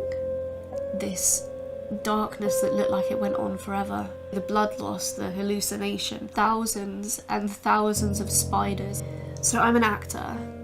I mean, it's just something that I, naturally was drawn to. I have, I guess, this gift in front of a camera. I've worked on, not that I'm counting, but about 63 Hollywood films.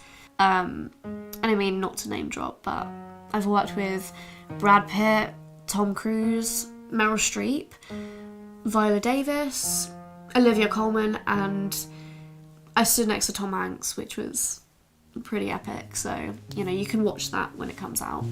I haven't even trained, so to be in this position, to be working as much as I am, it's just, I'm so lucky. There is this one film that I did, which was called Dinosaurs Playground, which obviously is a code name because I signed an NDA.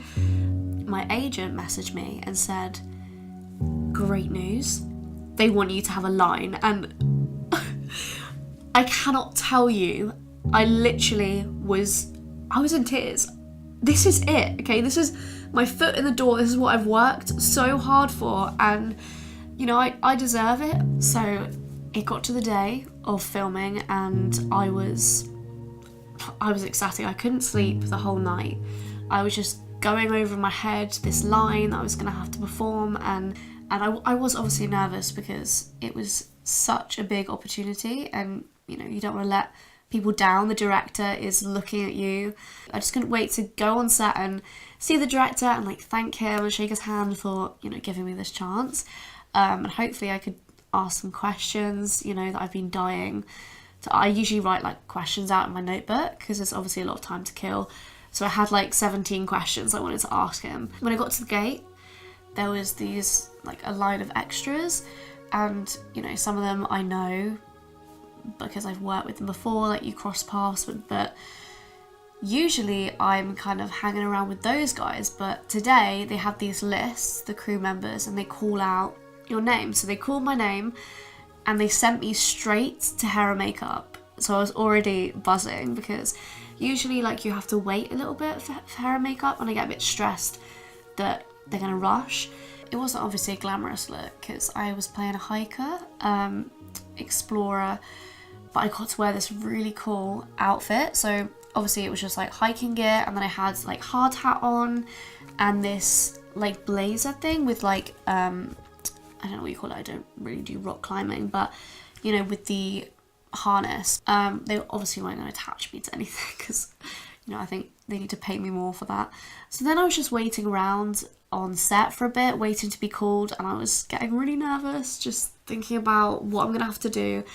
And then suddenly the AD, the assistant director, comes over to me, and I was like, hi Steve, like, hi, how are you? And he points at me and he's like, you find your ex in the cave, wait there until we call action. So he was obviously really stressed, so we didn't really chat for very long. But I went in the cave, and it was really dark. I had the head torch, but I wasn't allowed to have it on, obviously, until they called action. So I was in the cave and looking for this X, and there was this like glow in the dark tape, and I was thinking, you know, that's when you realise you've made it, when you get your own mark. I mean, it was just, I wish I could take pictures. Honestly, it was just amazing, but everything's super top secret. And then I was going over my line, and my line is pretty epic. So he said that I had to run out the cave and I had to scream, help, help, he's in there, help, and then just like run. Just thinking like, how should it be delivered? Because you can't really talk to the director, obviously. You don't get a lot of time. Not that it's because, you know, he doesn't care, it's just like, you know, I know what I'm doing. So I was thinking about it, should it be like, help, help, or like, help, like, how much energy? I didn't know how much energy he wanted, so I kept going over this line in my head, you know, whether I should be like, help, or like if I should be flustered. And then I realised that I hadn't even done my physical warm-up yet, so I started pacing around, you know, doing some lunges and kind of getting out of breath, because obviously to get in the character would be out of breath, you know. So I was really thinking to how they'd be feeling, like physically, if they'd be quite tired, like if they had an injury or something. And I was pacing back and forth, and then I started to realise that I'd kind of gone quite far into the cave and I couldn't see my ex. So I started pacing like back and forth, looking for this X, and then suddenly I fell. And you know when you fall or you're on a ride and the air kind of leaves your body and you go to scream but nothing comes out? It was like that moment, and then just black. I don't actually know how long I was out. It could have been like, I don't know, about 20 minutes, maybe more. But when I came to, it was just like this blanket of pure darkness. It was, you you know, it was just so dark that I couldn't even see my fingers. I couldn't even see the edges of the cave. Like, it just looked like nothing. I need to pull myself together. I need, you know, to look around. I need to find something. You know, I didn't know what I'd fallen onto. I didn't know if it was safe. I didn't know if there was anything in there. I could just smell this metallic blood smell. My head felt wet. I knew that I was bleeding, so I knew that I needed to get out. You know, there was people waiting for me. I had a line. I needed to get out, but I was just lying there. I was still lying there like a crumpled piece of paper. So I started trying to move my limbs, and they just felt like stiff and bruised. I started trying to scramble around, but I didn't want to touch anything because I didn't know what was there, and it was, the floor was just kind of like wet, slippery rock, and there was sharp bits, and it felt like it was just the biggest open space because I couldn't see anything, and it felt like it was going on forever. And so I was kind of crawling around, and then suddenly I found it. I found my torch, and I just put it on straight away like a blanket, and it was just that moment, like, you know, that moment when you feel like you've lost your phone and then you suddenly find it, but it was like that, but a million times better. It was that relief that I was like, okay, well, at least I've got light, you know, at least I can be seen. So I put the torch on, and it was broken. It was this flickering strobe, this tunnel of light, and I was looking up, and I realised that I'd just fallen down this shaft, and there was just nothing but grey rock around me. And then I thought, okay, well, I'll wait, because, you know, they'll be looking for me. They know I'm here. They know my face. I just waited and waited, and I just thought, what if no one's coming?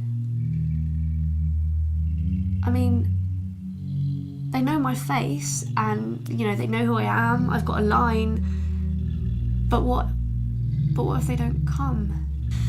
I know I obviously talk about myself quite a lot, and I guess I don't spend a lot of time asking people how they are, and, you know, I can get a bit carried away talking about myself, and obviously I'm really excited about the things I'm doing, but I realised that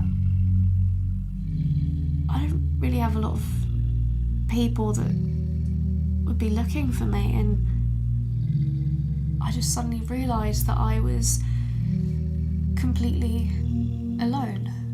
I had to just pull myself together, because I knew that, well, if no one's coming, that I needed to get out. You know, I needed to get help. I was hurt, but more importantly, I needed that role. This was my one opportunity, and I was not, you know, if I got out, I could be a hero. I pushed myself up to my feet, and I started looking around, and with this funnel of light, and I could just see these tiny kind of gaps in the wall, not really big enough to crawl through. There was this ledge, and it was a kind of ledge that you don't really want to stand too close to, because when I peered over, I couldn't even see the bottom. It was just like this darkness that looked like it went on forever.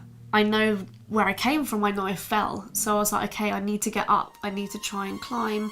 So I started grabbing at the walls, trying to hoist myself up, trying to get my feet on the sides, but it was just slippy and sharp rock. My hands were getting cut. I was starting to panic more, thinking, what am I going to do? I'm going to have to jump off this ledge. But then I started to notice that the walls were moving, and I closed my eyes and blinked. I was like, this, you know, this must be the blood loss, the hallucination, the panic. But then I started to look around with my head torch, and I could see that it wasn't the walls that were moving. It was thousands and thousands of spiders slowly crawling towards me, and at that moment I jolted backwards so quickly that I just lost my footing and I fell. And it was so quick, I just saw the ledge just getting smaller and smaller, and I was trying to grab in the air something, anything, but it was just coldness, and the air was getting colder and colder. I couldn't even do anything, my body just felt so light, like it was just floating, and then suddenly I hit what felt like a trampoline or some kind of sponge, because it kind of caught me and it was like springy and sticky. And then I realised what I was suspended in. It was the biggest spider web I had ever seen, and I couldn't move. So all I could do was watch as these swarms of spiders crawled towards me, and as they started moving onto the web towards me, and I started to feel them tickling almost gently at first, and then they started getting heavier and heavier, and they were biting me, these nips, this like sharp stinging pain, and they were getting closer and closer up my body, and I wanted to shut my eyes because I didn't want to see it, and I wanted to scream, but I didn't want them to crawl inside my mouth, so I had to just scrunch my eyes closed, and then, but I wanted to see where they were, and then suddenly my light went out, and I was just suspended in darkness, and I could still feel them biting me and smothering me all over my face, and I was getting heavier and heavier, and I thought that surely this web is going to snap and I'm going to fall, but it didn't, and it just went on and on, and then I started feeling lighter and numb, to the point I didn't even feel like I was attached to my body anymore. And I honestly didn't know how long I was there,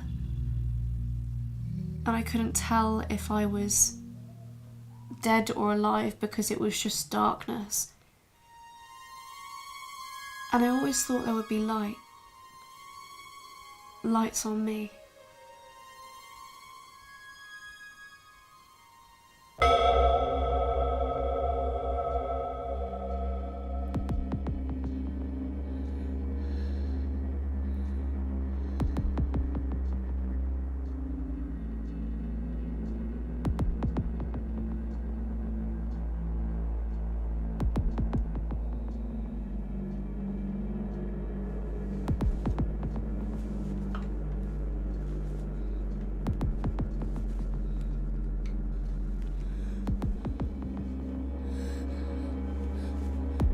No!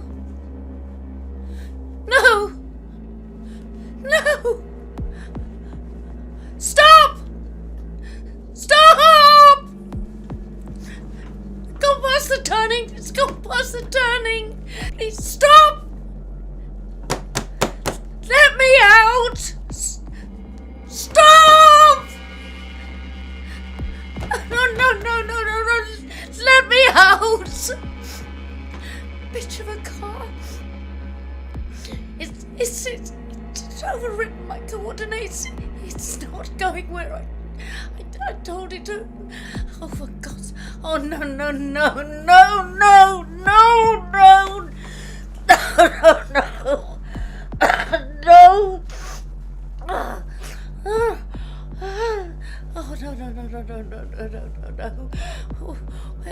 Where? I don't know where I am. I don't know where we're going. I just stop. Oh God. Suki, Suki, calm down. Are you going to give yourself a heart attack before anything else? And this might be the last words I ever get to speak. I just don't know. I just don't know. Okay, calm and breathe. Breathe. You see, I know what this is. This has so many echoes of the stories my father told me about what was happening to him and what happened to his family and why I'm here. And it's entrenched in my DNA and the absolute terror. I've seen this coming for years, for decades. It's a country we just sleepwalking into fascism. For years, the country that I grew up in and I love has been ground down by austerity, force-fed a diet of rubbish and cockroach television and lies. Back in 2021, when they introduced the bill to stop people protesting, to effectively squash any dissent, that was when the writing was on the wall. I knew it, and so did many others. I'm as much to blame as anybody else. You can't live at that pitch of fear. People did fight.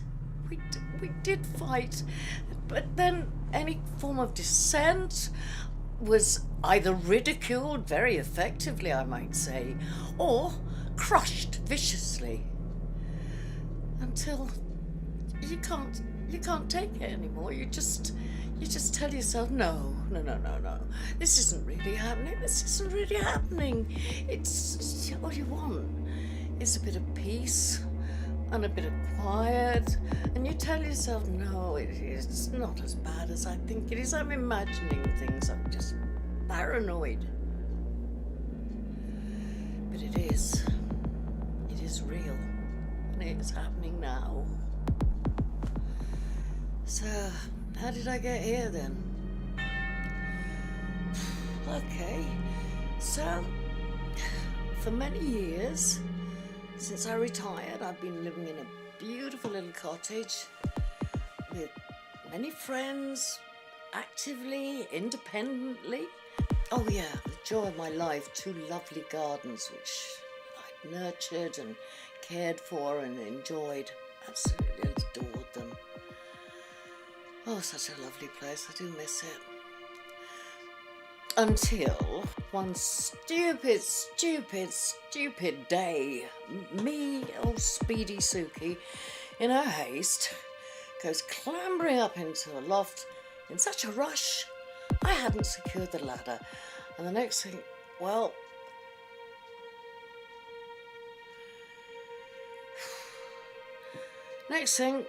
I've woken up in hospital and I've been in a coma for 2 days. I've got 2 fractured legs, and worse yet, I've damaged my spine so badly that I am paralysed from the waist down, and I'm going to be confined for the rest of my life to a wheelchair. Not quite what I'd imagined for the rest of my life. And that's when my life started spinning out of my control. I fought so hard to be allowed to go back to my own home. I said that we could do this and I would manage and I would have people, but oh God, I just fought and fought. But between my bloody bossy little bitch of a daughter, you know, the kind, career-driven, devoted to the party and loves our leader, her, in combination with the doctors, they would not permit it. And the next thing I know, I am being moved to one of these what do they call them? Fully automated garden homes for the, I don't know, I suppose the elderly and the generally infirm. I have to say, to begin with, it was quite pleasant. I mean, it had the kind of modern cons and, you know, for ease of living that people only dream of. I mean, for example, the things that I enjoyed were things like having a chair that, when I was going to bed or even in the morning when I was getting up, would brush my hair. Now, I love having my hair brushed. Food would appear on the table at the right times and just the sort of things I love. I was encouraged to exercise, and this was all done by the house. I didn't have to lift a finger. It was all there for me. And I confess, I did really quite enjoy that luxury, the not having to worry about everything, and it did have its good sides. But there's a price to be paid for all this, because the house monitored you continuously. It watched, it listened, it monitored your heartbeat, it monitored all your bodily functions, and kept on this bloody sort of ongoing sort of what you call commentary on all these aspects of your life and what it meant and God knows what else. No privacy at all. Visitors became very few and far between, so there I was in this wonderfully easy lifestyle, but in many ways sort of isolated. I started to think I was going mad because it felt like the house was punishing me. How can a house punish you? That's mad. But if I didn't eat my dinner, for example, it would be taken away and I wouldn't get another meal that day. If I, say, didn't exercise when the house was, said I should, the heating would either go up or down. And at first I thought these were all just glitches, things in the system. Let's face it, this is all, I don't know what you call it, digital. I don't even remember what the name is for all this stuff anymore. But it really began to feel personal. It started to build up because it was misdeeds for what I was doing against the house.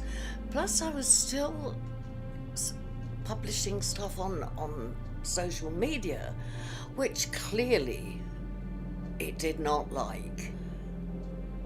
I started to feel suffocated by it all. And then it got worse. And I not only felt suffocated, but I felt persecuted. Because one day I look and I can't get into my bank account. I couldn't renew my passport. I couldn't vote. I couldn't access any of the documentations or systems that I needed to function in society. I'd become a non-person, a prisoner in my own home, confined strictly to the house, the jabbering bloody house, and the grounds. And that was, oh my God, I felt sick. I felt absolutely sick with it all. I can't describe. You would imagine, wouldn't you, the house that could do so many wonderful things for you could turn on you like that, and that you could feel suffocated by your own house. But I was.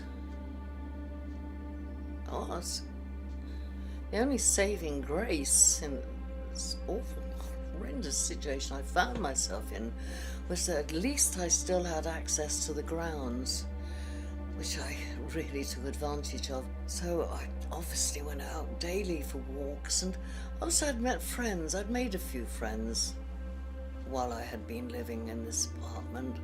We rarely ever went into each other's apartments and certainly never discussed anything of importance, because who wants to be monitored all the time? Everything that you say, especially if it's questioning what is going on. On one of these walks, well, several of the walks actually, I sort of raised this issue with my friends about, what had been going on with me in the house and how I felt it was punishing me, and now I was basically grounded, and people were reluctant at first, but then they started to talk. Many of them would tell me that, and I'd noticed it myself, that people didn't seem on the whole to stay there very long. And then they'd go. They'd be there one day and then they weren't. And nobody knew why, and nobody spoke about it, which was strange. I'd made friends with Margaret, who was a lady I trusted very much, and she'd been there for a lot longer than many of the others. I don't know quite why. I mean, she was certainly an absolute model tenant. She behaved perfectly and never had any problems in her house. Perhaps she was just model, I don't know, but I had lots of money, I don't quite understand. But she confirmed some of my worst fears, actually. She said that when people went and they never came back, that there were rumours of camps, that they were taken to camps somewhere. I could only think of death camps, actually. But they didn't come back. They never came back, and they were never spoken of again.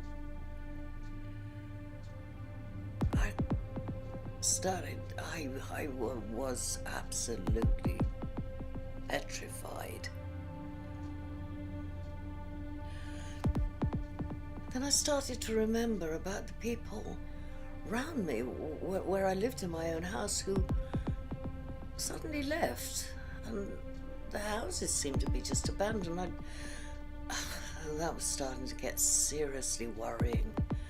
And I couldn't work out, and I spoke to Margaret and I said, look, is this an age-related thing, or is it the sort of things I talk about? I really don't know.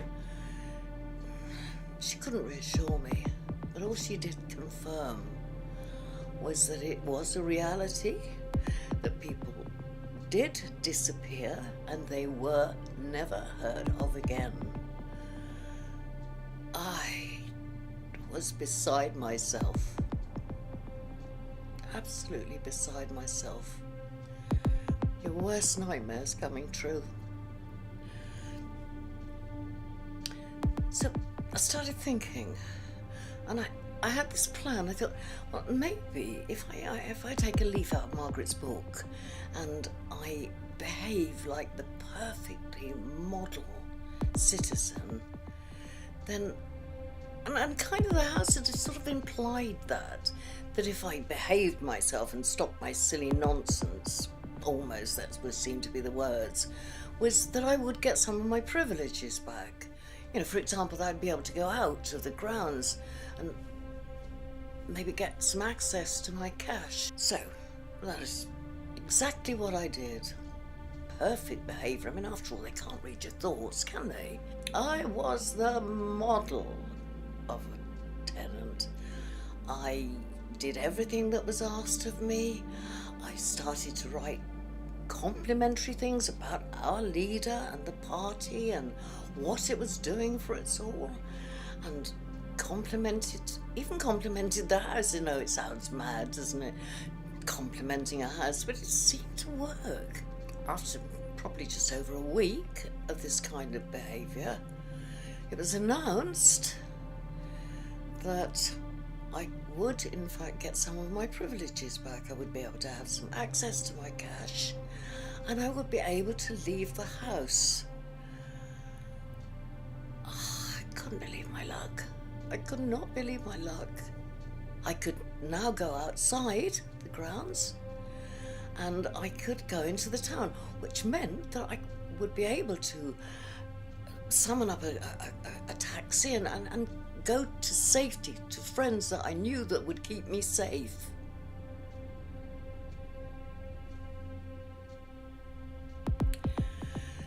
So, that's how I find myself in this self-driving taxi on a journey to God knows where. I have no idea. I have absolutely no idea where it's going. But I do know this is not going to end well.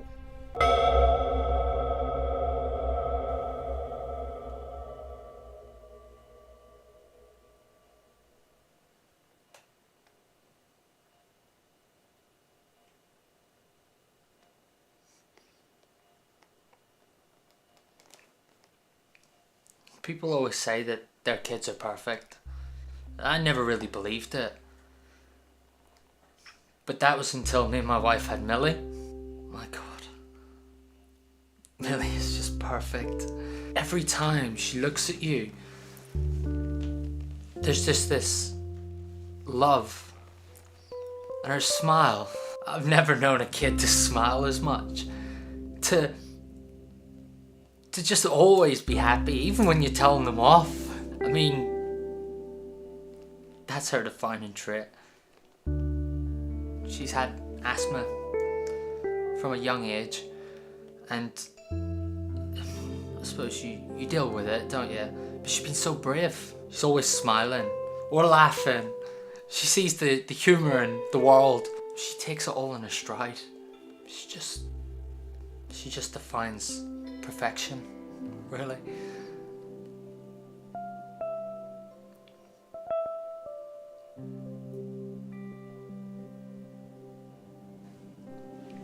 But sometimes it's tough. It's tough because, like, my job takes me away quite a large proportion of time. So I'm a lorry driver. But, you know, you gotta work. There was one particular journey. I'd basically been working 2 days doing the same run, which was up to Scotland. So I'd pick up the crate from Dover, and then I would make my way up to Scotland. My lorry is something else. Like, I invested in my own lorry. I even got a paint job on it. So it's red and white, my two favourite colours. I was forever getting air fresheners before every journey. Even if the old one wasn't done, you could still smell it. I just needed a new one because that journey could still be long. It's my home, I suppose. I do end up spending more nights in the lorry than I do at home.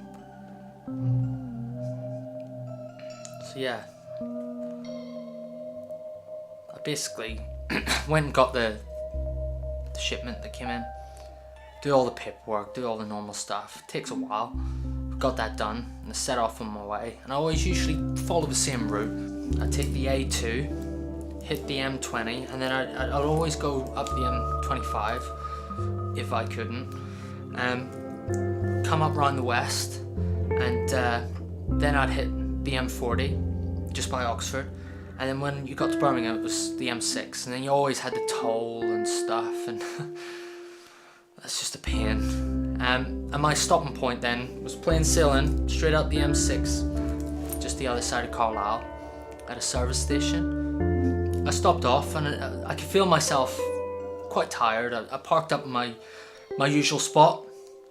Obviously, I've been on the job quite a bit, so I pulled up, and I could feel myself drifting off. As I was drifting off, I could hear this commotion going on, and I was like, what's that? It's only a small service station, so I didn't really understand what was going on. I thought, do you know what? I'll go check it out. So I got out of my cab and I walked over towards the service station. As I came round the side of the service station, it was actually a carnival. I was like, what's a carnival doing here? But if you can imagine, the carnival kind of looked like a circus. You know, like a circus tent where it peaks. And it was red and white, a bit like my lorry. I remember the night before, whenever I was driving back, it had been raining like crazily. Thinking, why did they set this carnival up like on this soggy ground? But hey ho, there's this carnival. So I venture in, and there was tons of people. And I saw these kids with their parents. Something just felt off. And then I noticed that the kids didn't have any shoes on. What kind of parent would you be if you let your kids go out without like a raincoat if it's raining, or, you know, without shoes in general, socks and shoes? And then it started to feel a lot more off. So I continued walking. I didn't want to say anything, it's not my place. So I kept walking. And as I was walking, I felt this tug from my right arm. I ignored it, I just continued. And then the tug happened a second time. I was like, no, just keep going. And then the last time, I felt a tug that just swiveled me right around. And then I was greeted with this woman in front of me.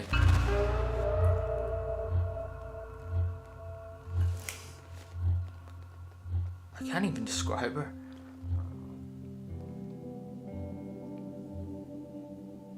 Her hair looked like it hadn't been washed in weeks. She had this smell.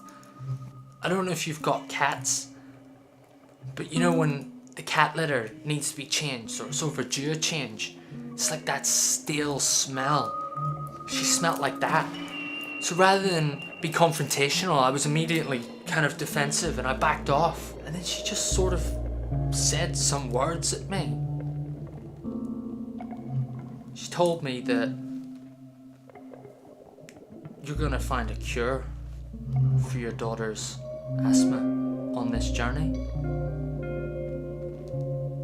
What?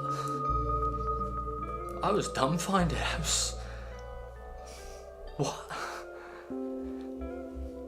And then before I knew it, she was just gone. She was dispersed into the crowd. This is just some crazy woman who's grabbed me saying random things, but how would she know I have a daughter? Or even more to the point, how does she know she has asthma? So I just kind of brushed it off, went back to my cab and slept it off, really. I got up the next morning, drove to Glasgow and got my delivery done. Again, the whole process and paperwork, handover. So I thought, oh, do you know what? I'm gonna look for a nice little pub that I can go to, have some food. And I actually found a really nice pub with good reviews. And yeah, I went there, had a steak. It was really nice, and I ended up speaking to the barman, and we had so much in common. It was unreal. So like, he's got 3 kids himself, and his oldest is a girl, and she's 15. So we were talking about like how I'm gonna deal with having a teenage daughter. It was quite funny. And then the conversation kind of got disrupted because he had to go serve, so that was fine. So I'm just sort of finishing off my drink, and this strange man comes over to me. He taps me on my shoulder, and I turn round and say, everything okay? And he said to me he couldn't help but overhear my conversation. I hear you've got a daughter? So, yeah, what's it to you? And with that, he basically proceeded to tell me that he had a cure for asthma. I was dumbfounded. I was just shocked. What? Basically, he got this cure and he was on his way back to see his son and give his son this cure. And his son had an asthma attack and died before he got back. He wanted to give this to me so that my daughter could be cured. I left the pub just ecstatic. I was so over the moon. This was amazing. So I was walking back towards the hotel, and all I had going through my head was that woman. How did she know that?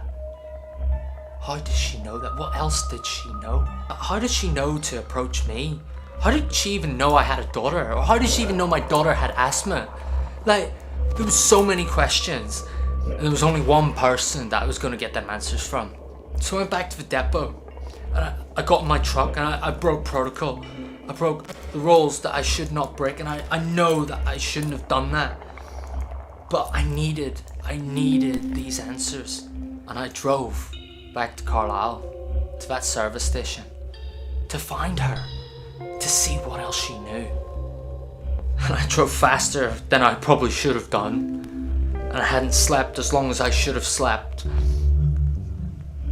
But I needed to get back to that service station. And when I got there, I pulled up close to the service station. It wasn't even my usual spot. I was so frantic as I ran round the back of the service station. Nothing. The field was empty. There was no more lights. No more tent. Just a field full of mud.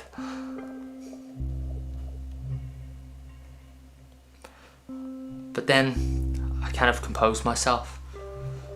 I wanted answers, yes, but I got a cure. I got a cure to save my little girl from asthma, so I thought I can sleep easy. I know that tomorrow I'm gonna see my daughter, gonna see my wife, and I'm gonna have a few days off. So I went to sleep.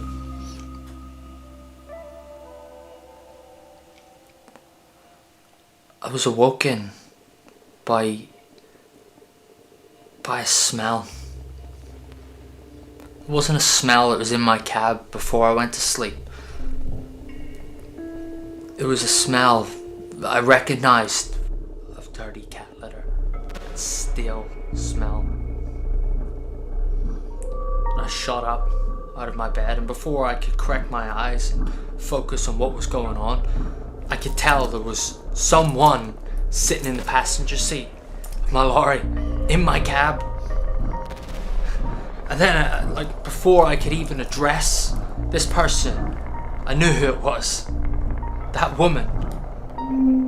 She was there. She was there. But how did she even get into the lorry? She's right there.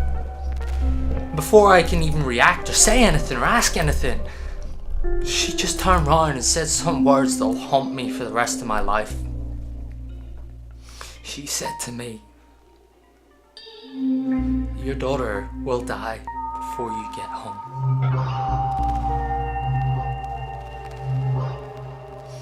So I panicked. I panicked. Before I knew it, I jumped out of my bed, and I was in the driver's seat. I turned the ignition on. I needed to get home. Just drive home. Just drive home. Just get there as quick as I possibly could so I could give her that cure. So I could give her that cure, and then she wouldn't die. I needed to stop my little girl from dying. I needed to protect her. I needed to save her. I just needed to drive, so I drove. I went as fast as I could. I didn't even see if the woman got out of the car. I don't even remember. I didn't even go to Dover to pick up my car to drive home. I needed to get home. And we had this long driveway. And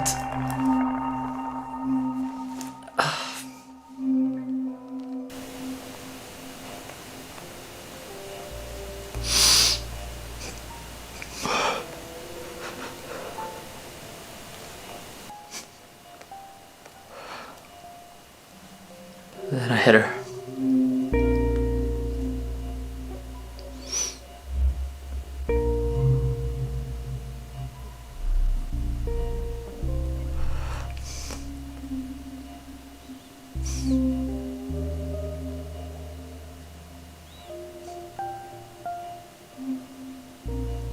So now I have a cure for asthma. And I can't use it.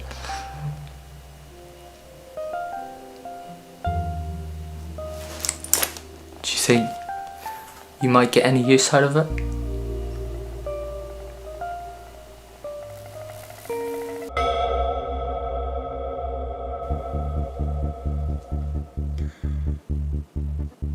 It was strange the way it happened. One night there I was playing my game console and it sort of happens, the gamer's nightmare. The game crashed. I was really upset because, I was almost to the point where I completed it. So I turned the console off and turned it back on and it just wasn't working. So I just had to do the other gamer's nightmare, a master reset. Usually a full master reset would take like 2 or 3 hours. This took about 10 minutes, which I thought was really weird because it was basically full up with all of my games. I turned the console back on and there it was. There was this game that was there. It just appeared out and just appeared. It had no name. It was just a smiley face just staring with some sort of reddish background, but I thought nothing of it.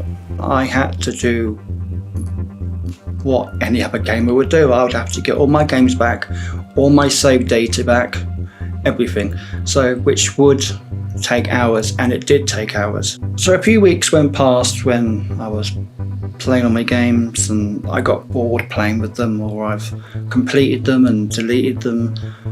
I thought I'd give this game a go.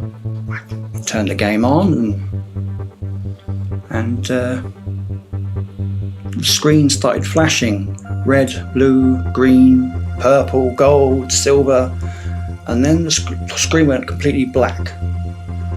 And these words just slowly emerged onto the screen. Play at your own risk. Of course, naturally, I thought that was just like another cheesy little horror game. And still no name of the game. It just said at the bottom of the screen, press start. So I pressed start, and then it asked for my GPS location. So I gave it permission. And that's when it got really weird. I started off in my own street. It was weird. I was actually, there I was, in my own street. And I would see neighbours walking down the road. I just found myself walking up the road, walking up to neighbours' gates, going into their front gardens, and just, as you do, just open their front door. And I could literally go into their house and have a good rummage, have a good look round, go into their bedrooms, see what they do, and open their drawers. Some of the things I found were even funny. Some of the things I saw were, well, best kept quiet. But the more I was playing, the more obsessed I got with the game. The more obsessed I got with the game, the more I had to play it. So as the weeks go by, I would be playing and playing and playing. I wouldn't be eating, I wouldn't be sleeping, I wouldn't be doing anything. I tried to sleep. I would wake up, my hands were ready as soon as I woke up. No matter what happened in my life, I just had to get back to that game. And as more days went past, weeks went past, more updates kept coming in. More updates to the point where I had to delete my favourite games just to make room for the updates. So one day I thought, enough's enough. I've got to get out. I've got to get out. I need to go for a walk. On my way down to the pond, I had a really itchy eye, so I took my glasses off and rubbed my eye, and then all of a sudden it was The game was in my eyes. I could see the health bar in the corner, I could see the map, I could see the time and date, and even see the little health bars above all the little people as they walk past. Of course, naturally, I just took it as withdrawal symptoms and playing the game too long. So after a few days of like trying to get away from the game and go out, it started happening more and more. It was horrible. It was almost like the game was trying to bring me back to it, to play it. As the days went on, it got worse and worse.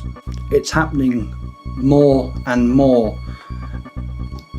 And now it's starting to, I know it sounds weird, but starting to control my body. I was walking down the road to go and see my friend, and my body just stopped moving. I couldn't move. And I felt my head moving, and I couldn't move my eyes, I couldn't move my lips, nothing. Inside, I could hear myself screaming. I just couldn't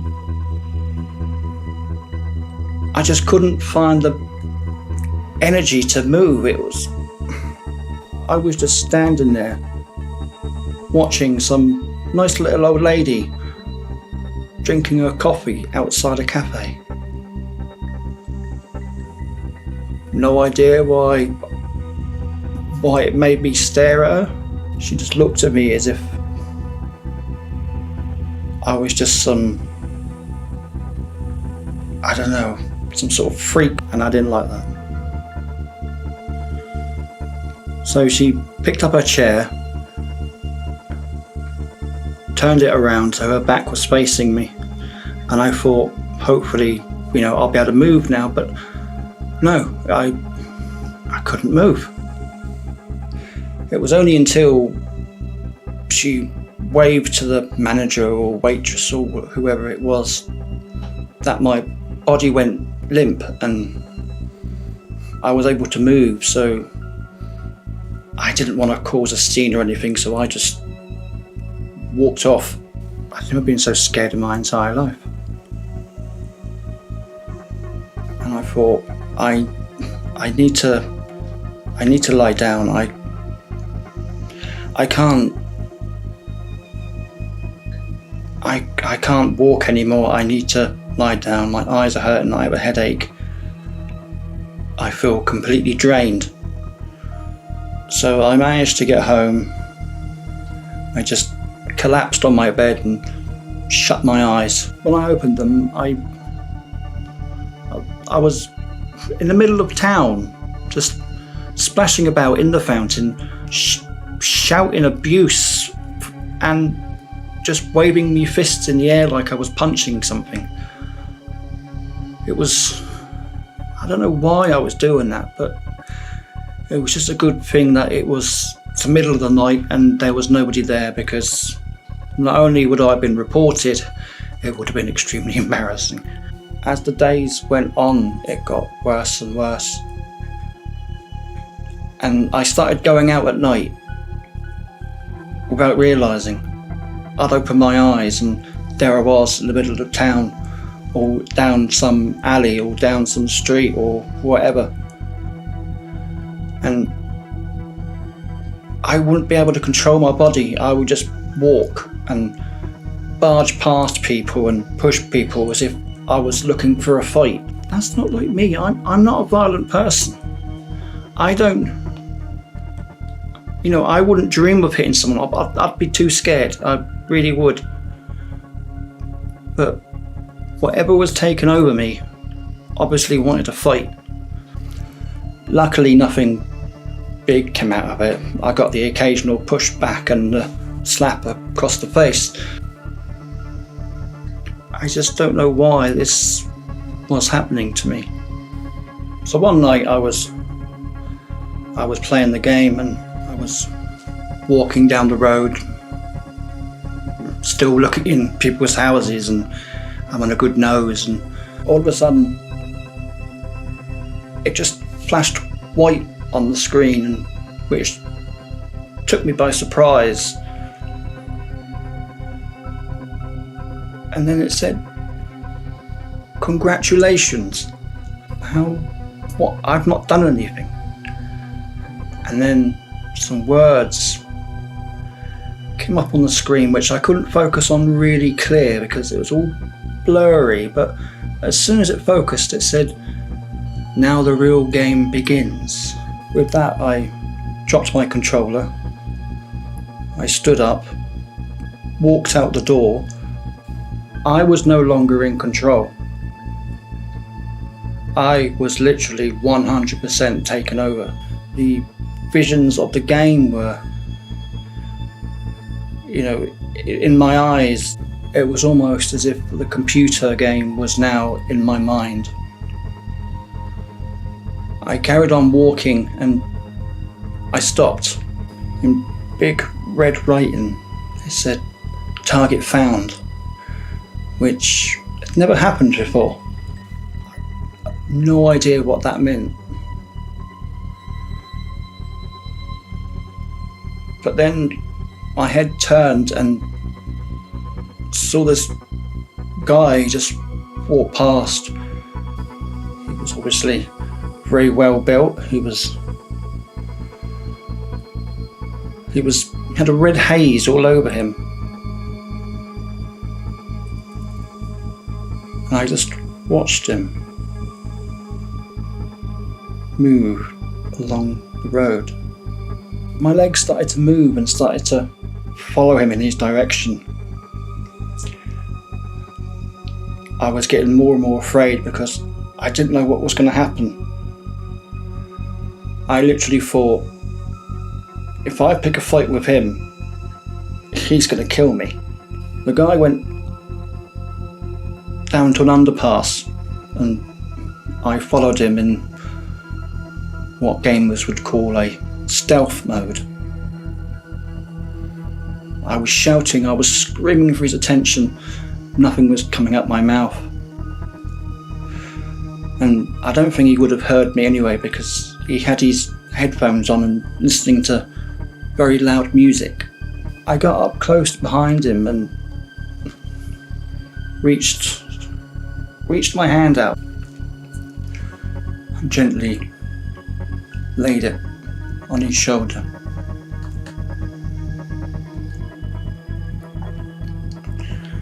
The guy turned around fast and then bang!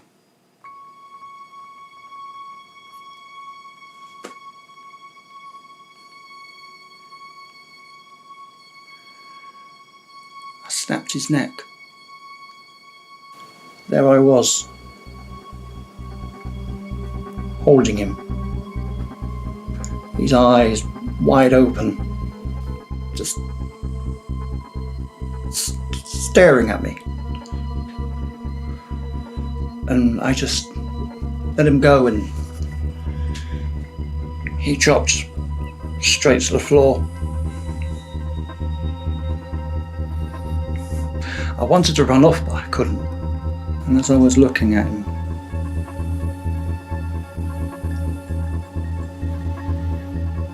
I thought,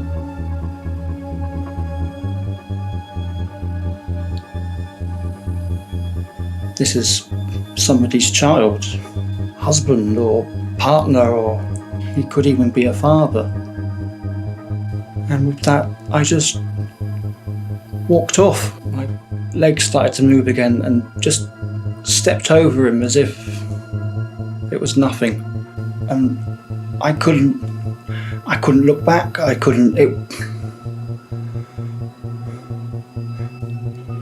had just killed someone in cold blood.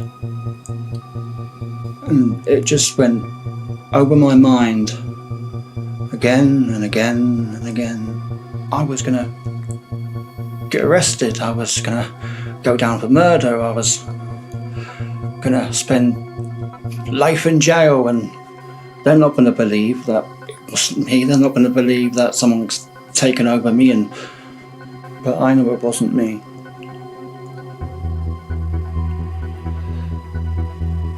It wasn't me. I know it wasn't me. I never did it. I never did it. I've probably gotten away with it. But the more and more I watch it in my mind, the more and more I got used to it. And the more I got used to it, the more I kind of enjoy it.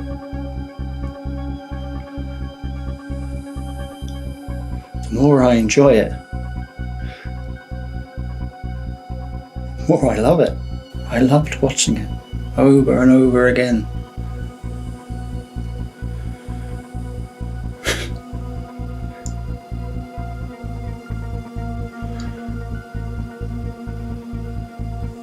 The game has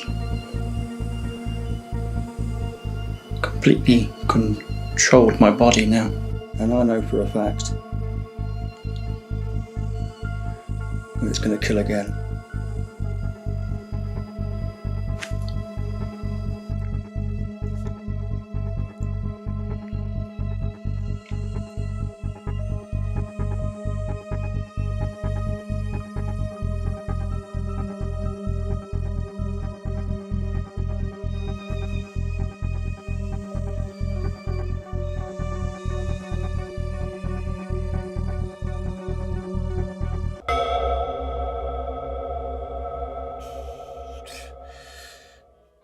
What you gotta understand, right, is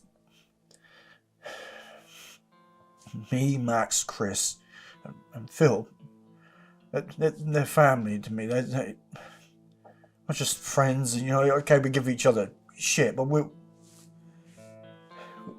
there for each other. We would, you know, just joke around like anyone would, and have fun, and go out drinking, or sometimes we just stay out. The reality is that they've helped me out through some really, really dark times. This isn't my hometown. I came up here with my ex, and 2 years in, she leaves me for some other guy, and they are there to pick up the pieces. I made 3 family members there. You know, Max, he literally lived with me for a year. Those boys spent a long time making sure I got back on my feet. I love them. And look, you don't have to know everything personal about everyone.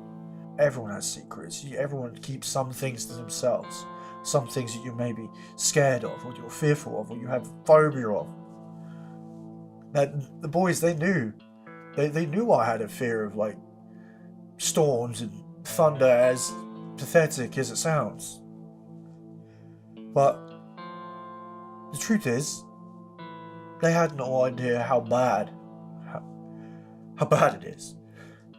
Well, for starters, you can feel the atmosphere.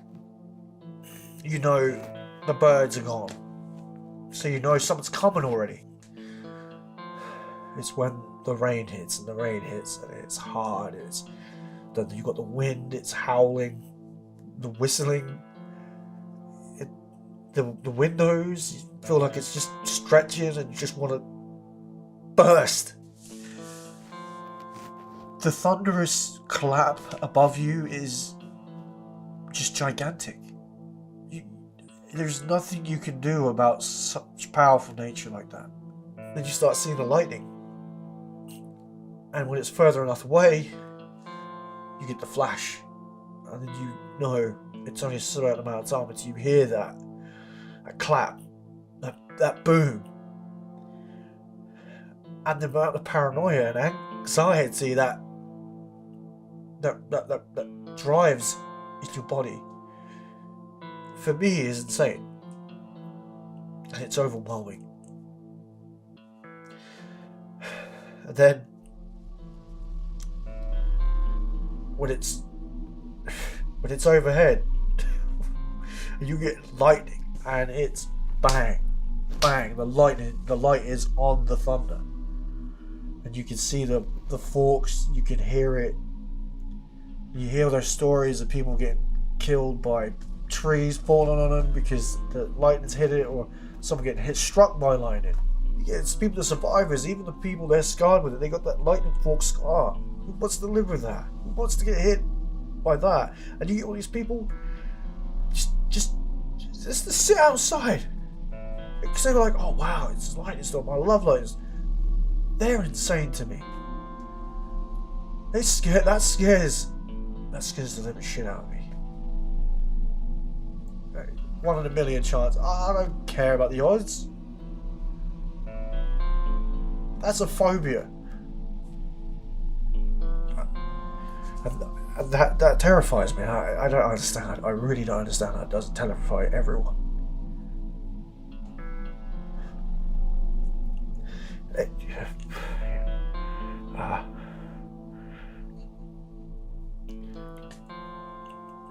So that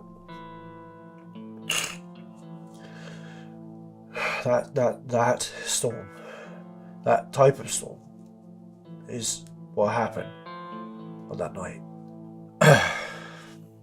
I knew this was coming, this storm, and this is what I do. I hunker down, I close up. Look, I go through my little process. This is what I do. I stay in. If I know there's a storm coming, a very bad storm, a bad storm. I'm not talking about I'm not talking about thunderstorm. Or a bit of wind and rain. A serious one for me. I left my phone to charge upstairs in the bedroom, and then I got myself a cup of tea. Back TV on. Of course, I left it on the news channel, as I always do. And weather. Ironically, right? That's not happening, so I changed the channel to some easy comedy show. And I'll sit on the sofa, put my legs up, drink my tea, and just sit back and relax. Breathe in. Worked too well because I fell asleep. Yeah, I fell asleep. But then, bang! Thunder. Thunder wakes me up. And I went from being so peaceful to anxiety and my heart thumping against my chest. And I can't describe to you what a panic attack feels like, but that's got to be close.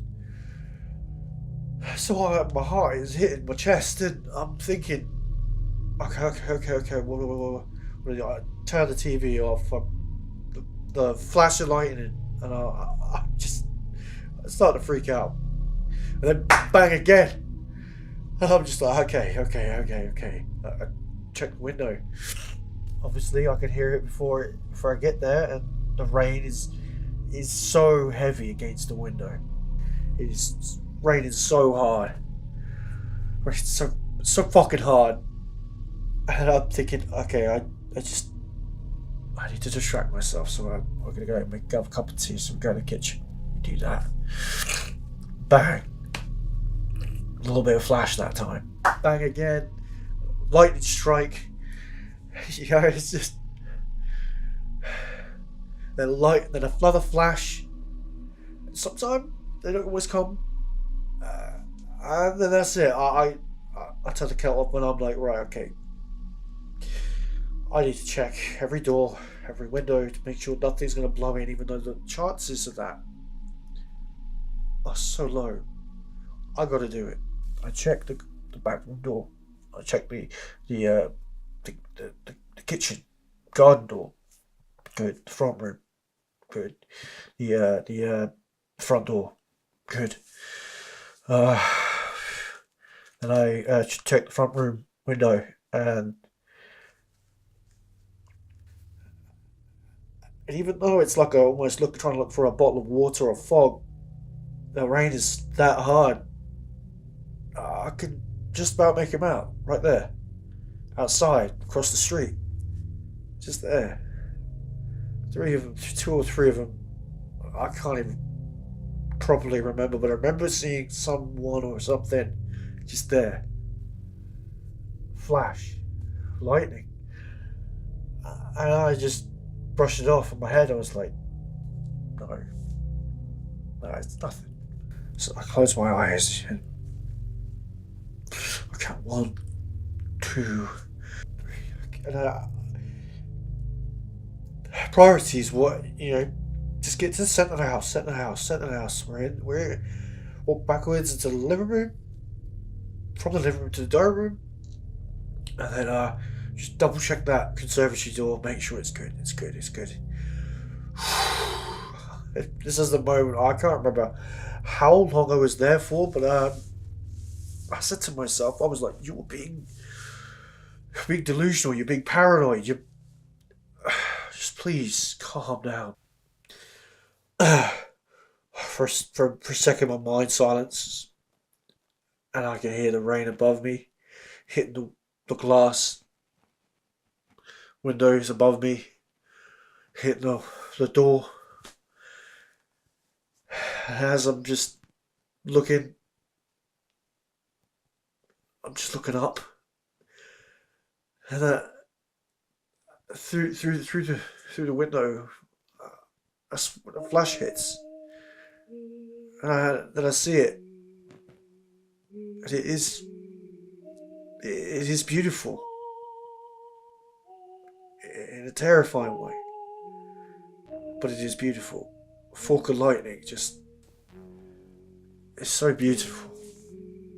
I truly do. I truly can see why people love it, even though I think they're insane. But then here it comes. Thunder hits. It's closer. It's louder. It's harder. It shakes the entire conservatory. All the windows, the glass panels above me, everything is rattling. It's almost like I can't hear, and I have to just step back and collect myself. I'm trying to control my breathing. I'm hyperventilating. I have to check the front window again. I run over to there where I thought I saw the people, and they're gone now. It was all in my head. Of course it was in my head. All the anxiety, of course. So almost a very small amount of a relief, but then the lights go out in the house. Blackout. Everything goes out. Like that. It's just silence. The rain is hitting like pitter patter really, really, really hard against the window. Every single window and every single house, I can hear it. And the flashes come up brighter than they ever have, illuminating and blinding the entire room. And I look around, and it's all I can see is this white blue light, and then straight back to black. Like the colour gets sucked out, and I feel like I'm blind, and I feel like I'm under attack. And then I'll just try to listen.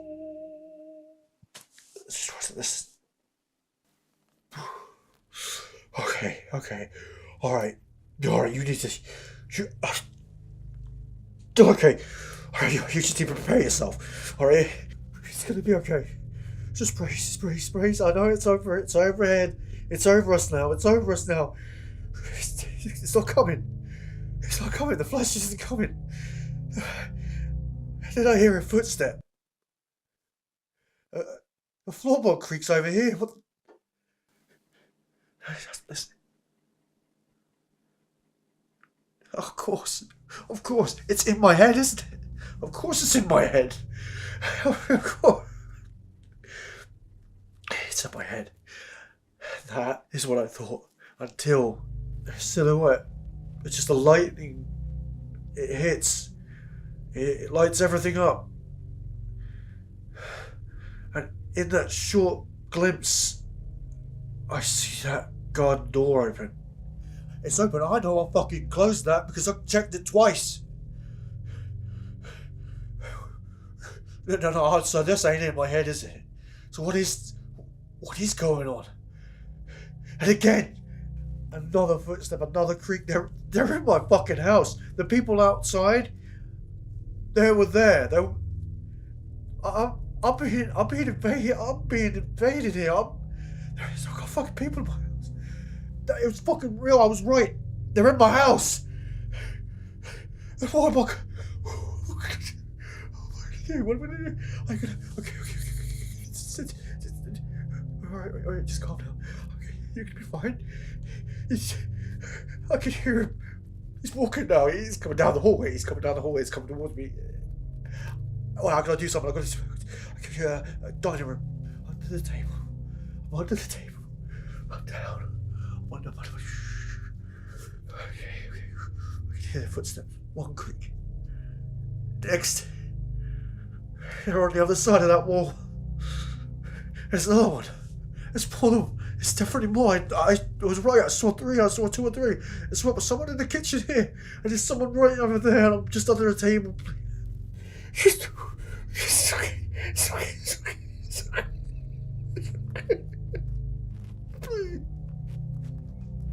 Please.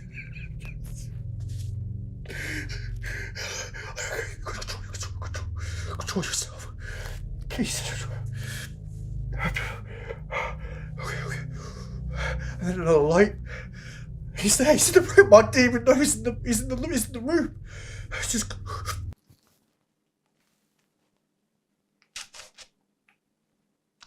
Please be quiet. Please be quiet. Please. He leaves. He goes, I hear him walk back into the kitchen. This is my moment. I gotta get out of here. I can't go. So, okay. The next one, the next thunder that hits, I'm out. I'm going straight for that door. It's right there. I can even see it from here. Flash, thunder, up. I'm going. I'm at the door. It's not opening. And I hear someone from behind me down in the kitchen going, he's down here, he's at the front door. The only thing I know how to do, I turn around, I run as fast as I can up the stairs, into the bedroom. I open the door, I still have it with such force, as strong as I can, and I hold it there. I don't hear anything. I stay down there. I'm just wait. Oh God. Then another flash of lightning. And I see a silhouette against the wall here. There's someone in the room.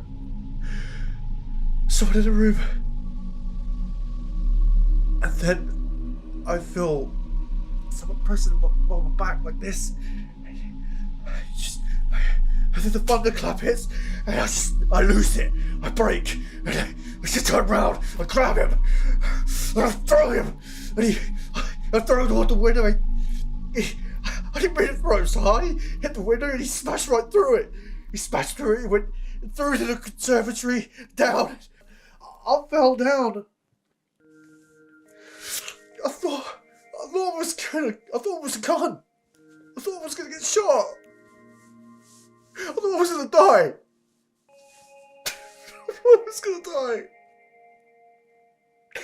And I'm down there going, I'm just trying to collect myself. I can hear the rain even harder now. It's coming in the room. Don't know what to do. I'm trying to collect myself. I'm going toward the door. I hear him struggling outside. 2 voices, panicking, and they were saying a name. They were both shouting, Max, are you okay? Max.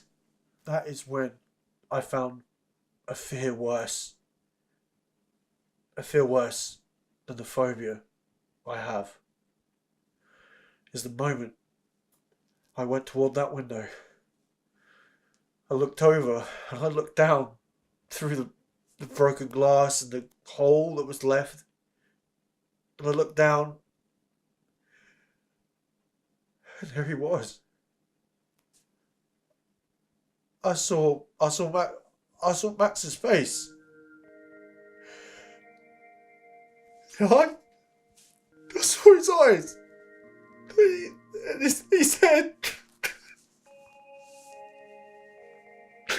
Oh God, his head. They were just playing a prank. It was a practical joke. Oh, is that what you needed? Is that everything?